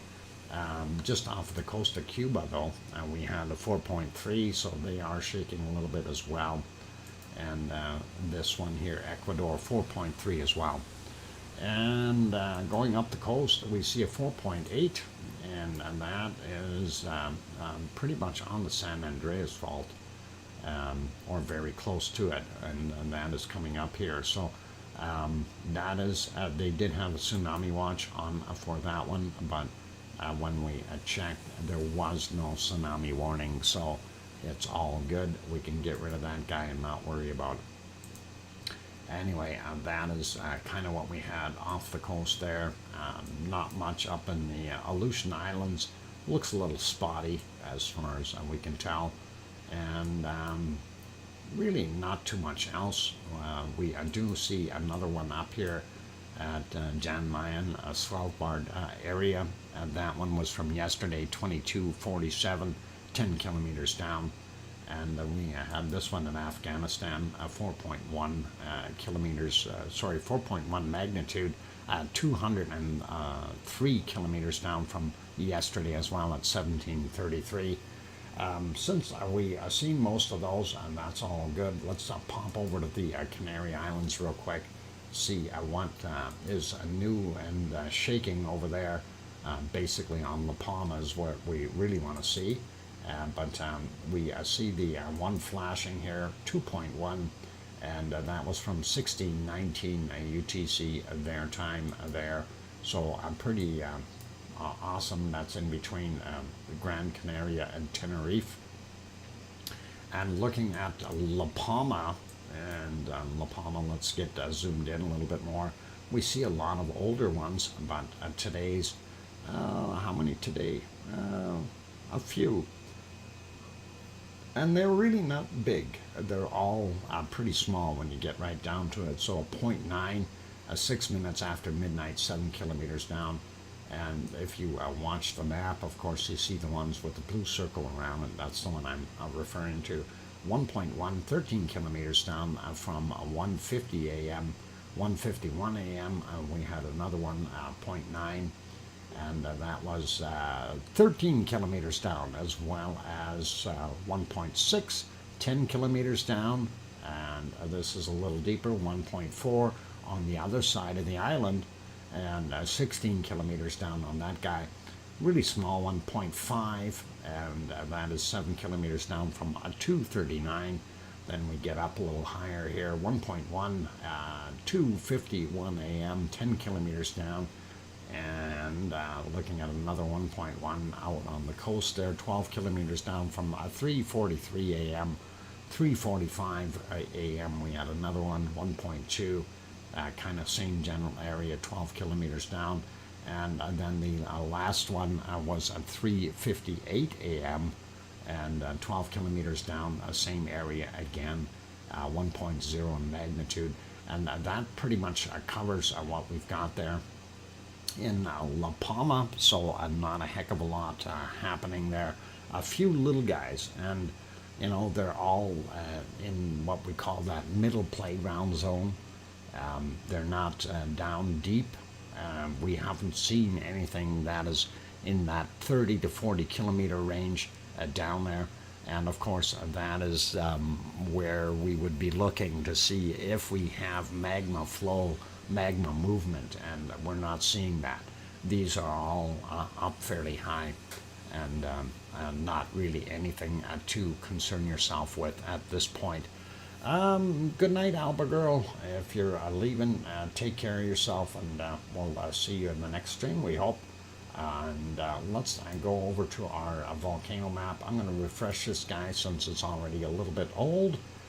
That way, if I have to look at any earthquakes, we'll know what's going on time-wise. Anyway, there we go, looking at our Astja, still there in Iceland. And, you know, I've yet to see Astja erupt, but it is there. Anyway, there's our two in the Azores, as we mentioned before, Terceira, and then of course São Jorge, or São Jorge, if you want to say it in Portuguese. And there we go, looking at the big ring of fire. There's that big one, a 6.1 down here at 19 hours ago in Chile. So they are rocking a little bit, but nothing really new showing up here. I don't see anything that was out of the ordinary. Looking here in New Zealand 15 minutes ago, 5.1, that wasn't on the other map, so that is a new one for us. It was 33 kilometers down, and that is kind of the Kermadec Ridge area. And then 16 minutes ago, 4.5, 100 kilometers down, same area, Kermadec Ridge, so pretty awesome. And of course, White Isle Volcano and Taupo right in there. And then of course here in Tofua, or in Tonga, that's Tofua, and then Home Reef Volcano. I still have not found any updates on Home Reef, but we'll see if we have more land to sell or not. Anyway, Taal out here in the Samoan Islands, not Solomon, Samoan Islands. Still on yellow, hasn't really changed any, and pretty much everything here is the same. I think this one, Manam, has changed from orange to yellow, so less likely to produce anything. Luolatok still red, Raung still there, Samaru, Marapi, and Krakatau, and as we go through, Ibu and Dakono are still showing red. Mayon and Taal are the other ones that we were looking at. Speaking of Taal, let's have a quick peek at Taal. Oh, sorry, that is not good for Taal. We don't see anything. It's that famous volcano gray color. Suwanoshijima and Sakurajima definitely still considered active and red as we go up here towards the Kamchatka Peninsula. Kevin Haynes is taking off. Okay, Kevin, take care and all the best to you. Ibiko and what's the other one? Alade. Alade is still doing its thing on occasion, so I'm not sure. I did read up on it this morning. It said really not any new activity there, so that is what we've got. I see Korinsky is back to an orange, as well as Bezimiani and Chevrolet is still red. These will vary quite a bit. Our other ones here in the Aleutian Islands, of course, they're doing their thing. We do have some of the pictures there from, not that one. Hang on, I have it here somewhere. I want to turn that off, and turn that off. Go back down here and turn this on. There we go. And that is Pavlov, and that is doing its thing. You can see it actually pluming up. This was from today. Didn't show, 10:03 a.m. Alaskan time. So that is pretty good. And let me get over on there. We do have the other ones as well. Where is that? There it is. So if we go over, this one was our semi, and it's hiding in the clouds, kind of at the top, but at least we see some of the body of that volcano today. That's better than getting a standard volcano gray screen. And did we look at that one? Yeah, that's Pavlov. We like that. I kind of like this this hat cloud here, this lenticular cloud. That is pretty awesome, you guys. So very cool looking, but you definitely do see it pluming out here. So definitely was erupting. And that, of course, is Great Sitkans on the screen. It's not as good as the other pictures, but it is there, and it looks like it was raining. That is from 8:31 this morning. Anyway, let's go back to that volcano map. And I think actually we're pretty much done with the volcano map. Let me just get back over there. I'm going to zoom out, and I just want to check it down here. So we are still seeing Herd Volcano. Pitten is still there doing its thing. and that is pretty interesting. We did have that quake an hour ago, hour and 56 minutes ago, just about 2 hours, 5.0, and of course that is on that ridge right coming down from the other plate here. So pretty cool to see, and hopefully we'll see something from some of these volcanoes in the very near future. Just looking at Etna, still an orange, Volcano still yellow, and Stromboli still there as well. And speaking of Stromboli, I don't know if we have any picture of Stromboli right now. Well, we do have a picture, but it's not doing anything. So there's Stromboli and the thermal shot right next to it. Unfortunately, we don't see anything coming out of it right now. I did see it pluming up a little bit earlier, but it wasn't the great masses of fire coming out of it. It was basically just a small eruption, and that is pretty good.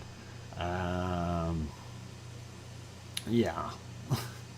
Anyway, let's get back to the other stuff. So we did go through our volcano map, and I don't think we need to do anything else there.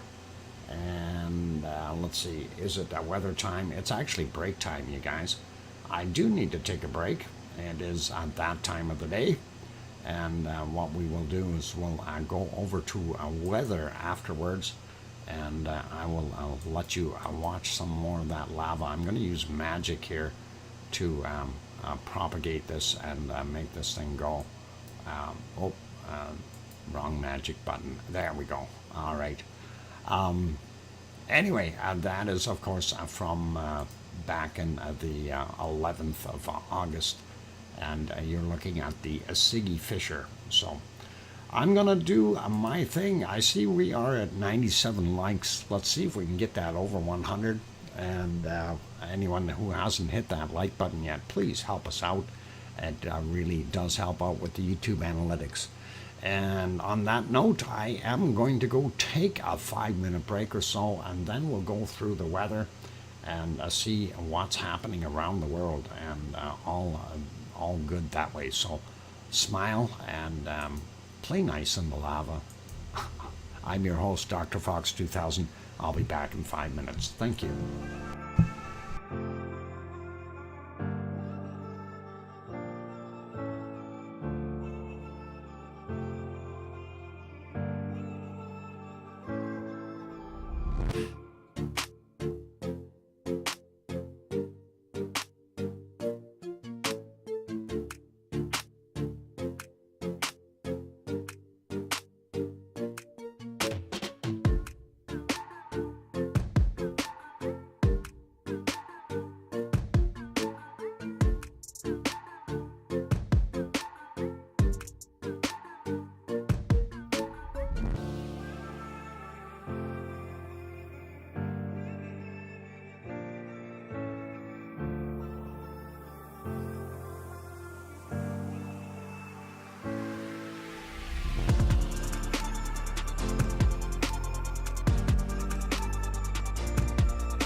Okay, I've got the microphone back on. I'm not going to play the other one right now. I just figured we'll get back into it. So, alien, welcome.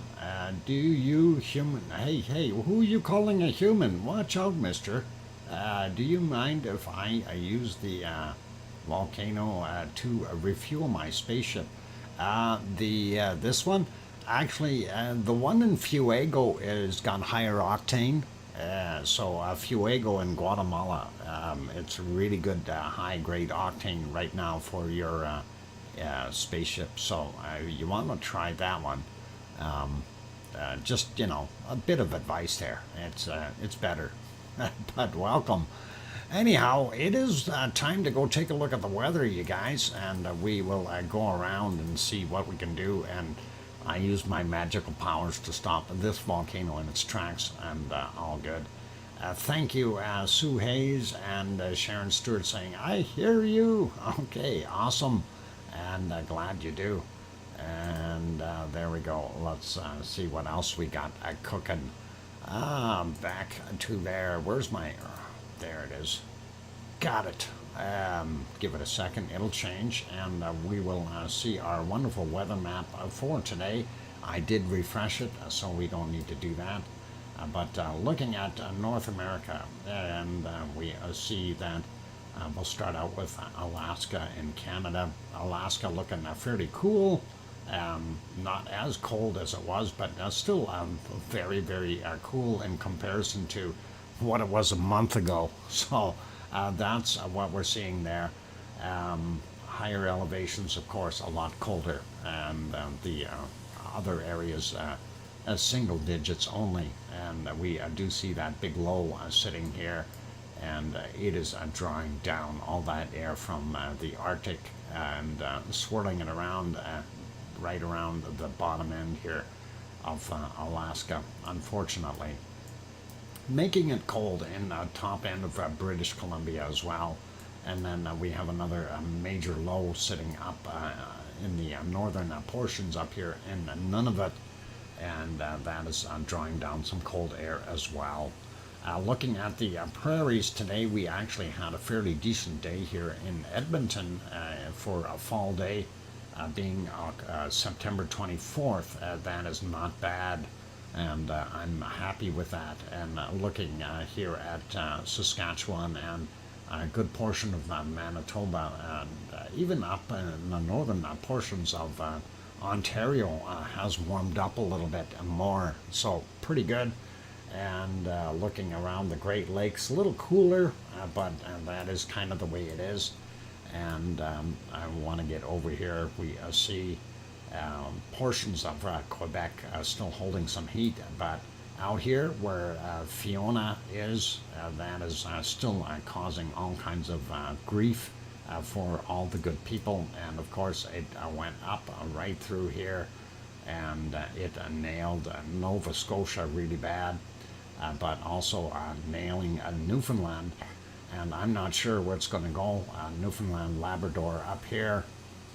It's probably going to cause some more issues, but apparently they got hit really, really heavily. If we go over to wind speeds here for a second, they are a lot calmer than what it was before. Yesterday when I was looking, there were wind speeds well in excess of 200 kilometers per hour on the leading edge here. And that was pretty horrible. That's when it was still sitting down here, though. And I thought, oh no, that's going to be horrible for them. But it did move through. So Nova Scotia, places like Sydney, and got nailed really bad. But out here, Newfoundland is definitely getting nailed with some of that as well. So putting it back on temperature, though. Hopefully things are starting to turn a little nicer, and we do see some of that warm air starting to push back in on the bottom end of Nova Scotia. So, hang on, Nova Scotia's here. Yeah, my bad. Boy, oh boy, I'm having brain trouble here. Halifax, what the heck province is that? Oh boy. No. Okay. This is New Brunswick. Never mind. I'll leave it alone. It's one of those things. Okay. We'll skip that. It's all Nova Scotia. All right. That boy.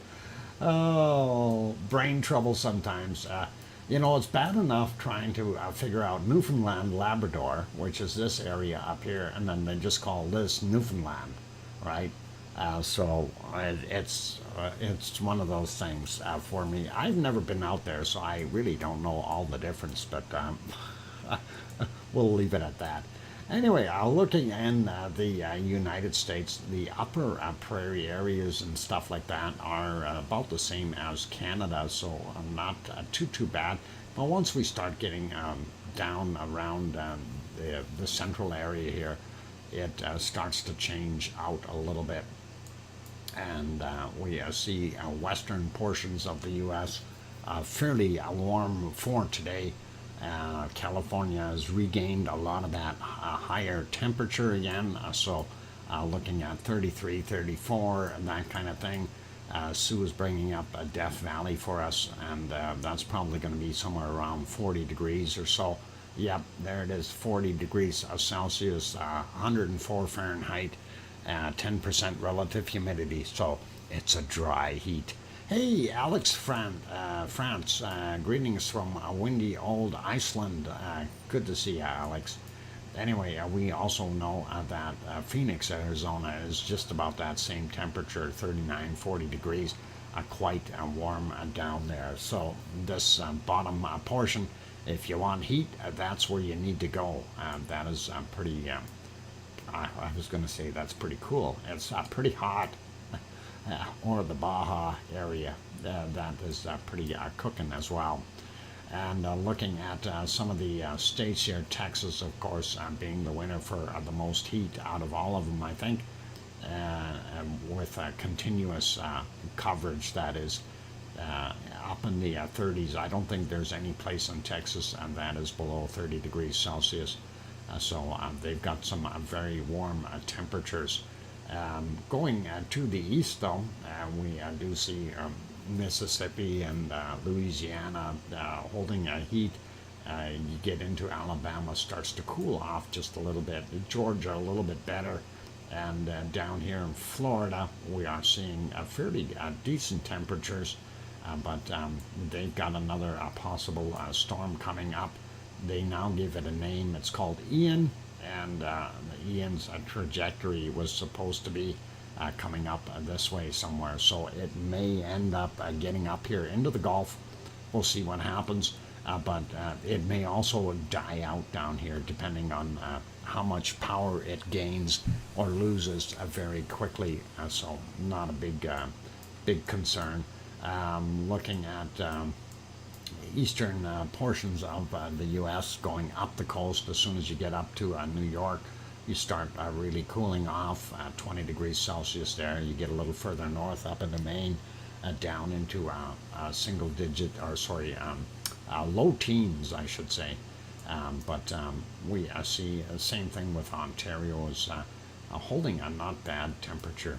But out here where the storm is, some places are drawing down some really cold stuff, and we're still seeing some fairly warm temperatures down on the bottom. So hopefully it'll warm up for Sue and keep everybody warmer. Actually, surprisingly, seeing 17, 18 degrees on the outsides of Newfoundland here is kind of odd. I did see this Gaston out here, and that is another storm to watch out for. I don't know which direction that's going to go, probably north. We'll see what happens. Anyway, Central America looking pretty toasty as usual. Upper elevations or higher elevations a little cooler, and hopefully this will not get too big. If it stays as a tropical storm, it would be nice. Looking at South America, Amazon area holding some decent heat today, and of course higher elevations get a lot cooler a lot quicker, and not so bad in Buenos Aires, and even warmed up in these other countries here. Boy, why am I having trouble thinking today? Paraguay, Uruguay, there we go, got it out. And bottom end of Brazil, looking a little bit on the cool side here, but Sao Paulo 13, Rio de Janeiro, really cool for this time of year. I hope they warm up. A lot of people like going there for the beaches, and I can't see any of the girls wearing those fancy bikinis at 17 degrees Celsius. Anyway, sliding over a little bit further here into New Zealand. It's a little cooler today in New Zealand, so that's kind of what, with these different systems, this high sitting here, bringing up all that cold air. Hopefully that'll move off and allow the warmer air to get back in. And of course, you go around, you see it's low teens, or in some places even single digit temperatures on the South Island, and low teens to mid-teens on the upper island or North Island of New Zealand. So not too bad. This low is actually drawing down a lot more of that warm air, so hopefully that'll slide out this way and warm them up. Looking at single digits, wow, Tasmania is cold, and that is horrible. We're also seeing here Melbourne coming in at about 7-8 degrees in that area on the bottom end, from Sydney over to Adelaide is fairly below that is fairly cool, and poor Leo is going to have to put on thermal underwear again. Looking over here, and we see this southwest tip also very cold because of that high sitting in there. And what did we see? 7-8 degrees in Perth, and some places as low as 3 or 4 degrees. Watch out, you're going to have snow there. Anyway, all that major heat that we had sitting up in the top here, though, has dissipated again, which is not good. And look at Brisbane, about 19-20 degrees there, not bad. And getting into our Indonesian, Malaysian, and Philippine areas, we see this Nauru or Nauru sitting on the doorsteps of the Philippines, and causing some bad weather for those good folks. 23 degrees Celsius in Bangkok, according to this. Sue called for the bot to bring up the weather, and there we go. It says 25 there, 23 on the map, and that is all right. Thanks, Sharon, for letting me know. So we made 100 likes. That's awesome. So in the Sea of Philippines, or Philippine Sea, and that is what we've got happening there. At least it's a warm storm, and going up a little bit more. Looking at what we see in Japan, big change in temperature. They are all looking at middle teens for the most part throughout a lot of Japan. Colder in some spots, but also warmer on the Pacific side edge, which is from all the heat out here. But definitely cooling off. Same thing with Korea, both north and south, and then getting up into China here, also very cold, single digits, and then going up into Russia, still way too cold. Kamchatka Peninsula cooling down as well. We see Ibico and Alade probably sitting at about 12 degrees Celsius. But we see a lot of single digits going up onto the Kamchatka Peninsula. As mentioned here, we have that low sitting there. That's helping draw down all that cold air from up north, and we don't like that. I don't like cold. And looking at India, not quite as warm as other days, but that's okay. I'm sure they don't mind a little cooler weather now and again. Sliding down into the bottom end of Africa, we see that has warmed up quite a bit, and the really cold tip down here is the only thing that's left in the single-digit areas, and that's even far and few between. Looking at Cape Town, about 15, 16 degrees, so a lot warmer than what we've had before. And the rest of Africa starting to warm up, really awesome. Looks like temperatures are still holding very well in Saudi Arabia, as well as Iraq, Iran, and UAE, and Oman, and Yemen here. They're all doing about normal for the most part. And looking at the wonderful Sahara Desert, we aren't seeing any of those 45 to 50 degrees Celsius temperatures, so hopefully that'll be okay. Herman, another storm. I wonder what that's going to do. I wonder if it's going to go south, or just going to sit there and cause problems for the coastline. Who knows? Anyway, let's have a look here and see what Piggy's weather is like. Zooming in, we've got 21, 22 degrees there in the island of Kos, of course, and that is what we're seeing. So let me just punch that in. I want to see what Piggy's temperature is right now.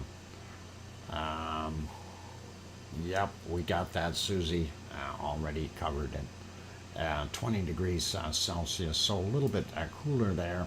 It is a change of seasons, of course, but still fairly warm for this time of year. And it is nighttime. That's a nighttime temperature, by the way, and that is what we've got. And then we're looking at Sicily, and of course Sicily is still doing its thing.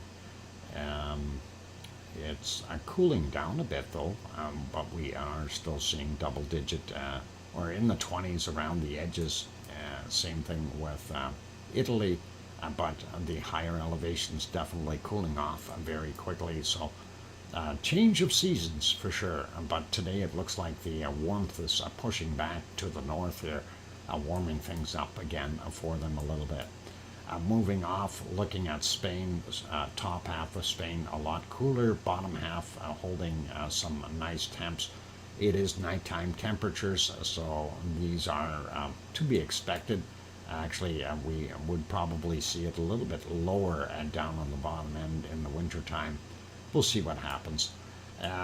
Looking at France, and it looks like most places low teens or just barely getting over that 10 or 11 mark for the most part. Germany still fairly cool. Again, nighttime temperatures. So we're again about the same in Germany. Not seeing really cold temperatures, so no snow there or anything like that. But it is there. Same thing goes for Luxembourg, 10, 11 degrees. Looking here in Belgium, 11, 12, and a little bit more variable here in Holland. And of course, coming in at 11 degrees from Amsterdam, and up north here, 11 as well. A couple places a little bit cooler, down to 9, but 11, 12 for the most part. England, top end, starting to really cool off. Down here around London, showing about 12 degrees, but not too bad. But yeah, 5, 6 degrees. This is not very good. Single digits up there, and I don't like it. Very edge of the coastline, though, seems to be a lot warmer with that warm air still pumping in there. Hermione, what a snowman is a pumpkin near the back door. I freaked out Fluffy. Oh, you freaked out Fluffy with the pumpkin? Oh, poor Fluffy. Anyway, Irish Monk land, we are seeing 9, 10 degrees Celsius, and hopefully he'll be enjoying the cooler temps when he gets back.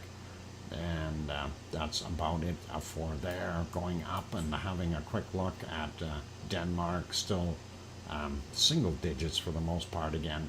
The coast is a little bit warmer, so warm air kind of pushing in a little bit, but not going to gain that much.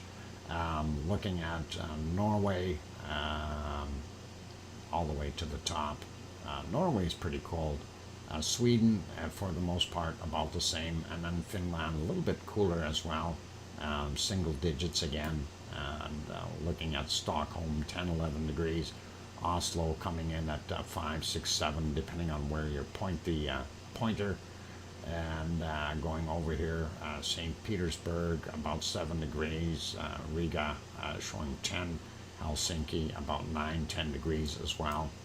So pretty awesome. That high there is bringing that warm air up, and that is what's recirculating over those regions. So that should help warm things up there again. Let's take a look here in Iceland, and of course we see a lot of wind coming across there, but look at that. We're seeing 10, 12 degrees on the Reykjanes Peninsula, pretty warm. Yesterday it was a lot cooler, and that is what it is. Red weather warning out for the east coast of Iceland. Winds over 100 kilometers per hour, or miles per hour, 160 kilometers per hour tomorrow afternoon and evening. We'll take a look at that right away, and you're referring to this area here. So that would not surprise me. And that right now they've got some very nice temperatures there, 15, 16 degrees, so mid-teens there for them right now, which is a lot warmer than what it was yesterday, and hopefully that'll be not so bad. Yeah, let's switch to our precipitation and just kind of get an idea of what's happening. There we go, and we see those storms coming across, and that of course is why we couldn't see anything earlier. Only a yellow warning here, so nothing out of the norm. Yeah, that sounds about right. And yeah, that looks like somebody's getting some rain, some precipitation on the western side, and possibly warming or making it go faster over on the eastern side. I'm sure that's going to move all the way up and across it. So pretty cool, pretty awesome. And snow, lots of snow. Anyway, let's take a look at Canada and Alaska here. Precipitation-wise, we already looked at that low. That's causing a lot of this stuff right on the coastline, and not sure what's going to happen with that. Hopefully that'll dissipate. Yukon got some snow happening there, and then of course up here Nunavut is got some snow as well, and I want none of it. Okay, I know, punny. Along the British Columbia coastline, we see some up to about Vancouver here. So Queen Charlotte Islands, of course, being a rainforest, not unusual for them to see rain. Looking out here in the prairies, pretty dry, which is really good. And it doesn't start raining until you get over into Manitoba area, southern end of Ontario getting wet. And of course, here we are back to what's left of Fiona, and we are seeing that. So pretty awesome, and hopefully that is going to lighten up and stop, ease up a little bit, not cause as much damage there as what it has already. Hopefully, we'll see it give up. We do see this ridge line here. I don't know where that is going to end up going. And again, I'm sliding down a little bit more. Suzette says I gotta run. Okay, Susie, take care. This Ian, we'll see if it does in fact go up into the Gulf, and we'll keep an eye on that. South America is pretty normal. We see up here in the upper Amazon areas lots of rain and storms, and same with portions of Brazil, and nothing too outrageous. So that low that was sitting here has moved out, and it's been replaced by a high. So they are getting more stable temperatures in that area. And looking here at Chile, and in the mountains, it's chilly and raining.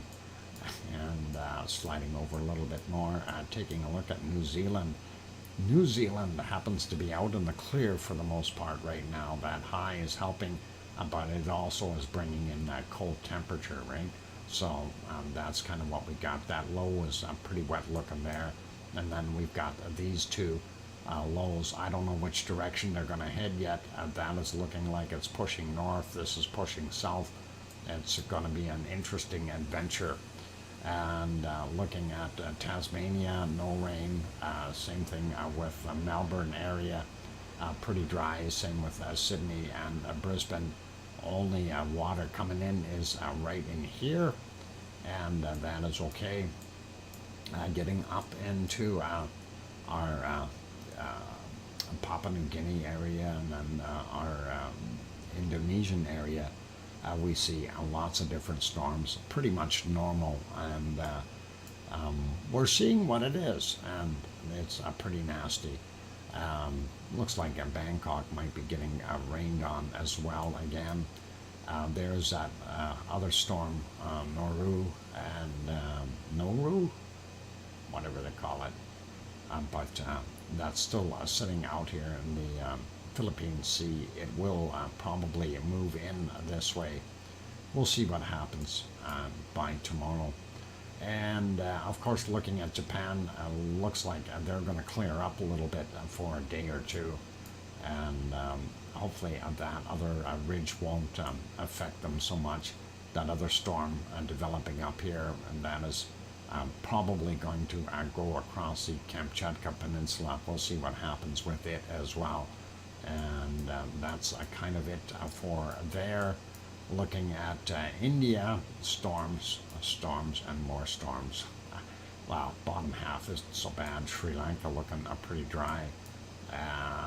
Not so bad in Madagascar either, but lots of wind hitting Madagascar. Bottom end of Africa, not bad. Central region here, where we always get our central storms. They are definitely getting more rain and dry up in the deserts. Looking at weather for Piggy, and I don't see any rain coming in here at all for the island of Kos or any of the lower islands here. So hopefully they'll get some moisture in the near future. dry here in Sicily and bottom half of Italy as well. Top half, however, is getting nailed, and big storms up there. Looking here, we see that cut line just cutting off at the top of Spain. So Spain dry for the most part, except for the upper portions, Barcelona area, getting stormed on. Looking at France, even though it's relatively decent temperatures, they do have a lot of areas raining, and Switzerland is looking like it's got lots of clouds and stuff. Germany as well, all kinds of different storms in different places. Some areas with nothing, and other areas with too much. So that's kind of what we're seeing. Belgium, some rain there as well, and not too much though. A lot of open stuff. Same thing with Holland, and Luxembourg doesn't look like it's got anything happening in it right now. Looking at England, not too much rain. We do have some spots, but nothing too bad. So Wales, up here in Scotland, a few spots there. Nothing in Ireland as far as moisture coming down. And then when we head over here, Denmark looks not so bad. And looking at what we've got here in Sweden and Norway and Finland, we do have some rain and fog in a lot of places, so that's a little bit worrisome.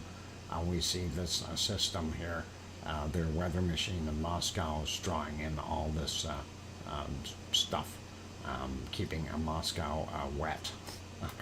Anyway, that is about it. So the scary area is going to be this, and we'll see what happens, and hopefully, Alex, you won't get too much of that tomorrow, and that'll be all good. Okay, let's have a look now for our lowest temperature on the planet, you guys, and we want to take a look for that real quick. And I already see a minus 71, 72, and do we have anything lower than that? And I gotta find it if there is, and I'm going to see if we have. No, I don't know. I can live with minus 70. Well, I can't live with minus 72 degrees Celsius. That is way too cold. But oh, minus 73. I seen it. So that is in here somewhere, right in that spot. Right there. Hang on. There we go. Minus 73, and coldest temp I found minus 73. Way to go, Sue. And it's a tie, and that is it. Yes, you're there. No, I'm here in Edmonton. I'm not there. That is way too cold for me. Minus 73 degrees Celsius. Let's just say your long johns would need long johns, okay? And that is kind of too cold. Make sure you bundle up your penguins before you send them outside, and actually keep your penguins on the coastal areas here. 25 is a lot easier to cope with, minus 25 that is, rather than minus 73. And that is it for today, you guys. So we've got a bunch of different storms still all around the planet. This Herman, we've got Noru, we've got Gaston, we've got Ian, and hopefully we won't see too many more developing in the future. And Fiona here has been reduced in rating, but it is still very powerful and still causing a lot of problems for those good people in the eastern portions of Canada. And on that friendly note, that is all I've got for today, you guys. And that is awesome for right now. We'll get this canned lava moving again here. We'll try to turn that on. There we go. And Too darn cold for me. Yep, it is too darn cold, and that is it. So that's it for now. I want to say a big thank you to everyone in here. No super chats today, so don't need to worry about those. The only one that we see on that list is Aurelio Perez. Renewed his membership, and that is the only one. And I do want to say a big thank you to all the members in here. Appreciate that wonderful support from you guys, and that is really, really awesome. And a big thank you also to all of our moderators. You guys are definitely awesome and cool. Thanks for helping out.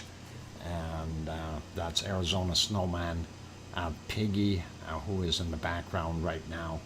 And we do wish all the best for Piggy, and hope things get settled and a little bit better there. Piggy, of course, lost her wonderful Scotty today, and we feel really bad. She's had the dog for a long time, and it was just October 1st. It would have been 15 years old, and that's actually pretty darn old for Scotty. So our thoughts go out to Piggy, and again, if you're listening, my condolences, and I hope things get better for you. All right. And anyway, also thanks to C&D Boy and Joseph Fields, and possibly Gary 24/7. He's at Sky 24/7 Live. He's at Skies. Appreciate all of you guys, and a big thanks to everyone here in the Lava family. You guys are awesome, awesome support, and appreciate all of you. And I'm going to leave it at that for today. So that is good. I haven't seen anything else popping up volcano news wise, but if something does pop up, we'll definitely let you know. I see we've made it to 106 likes. Thank you very kindly, and all good there. And on that, we'll close out with saying thank you, everyone. Be good, be kind, take care of yourselves, and please make sure you tell your loved ones that you love them tonight, for tomorrow is never promised. I'm your host, DrFox2000, here in Edmonton, Alberta, Canada. We'll see everyone tomorrow, Sunday, same time, same place. Good night for now, and thank you again. Oink, oink.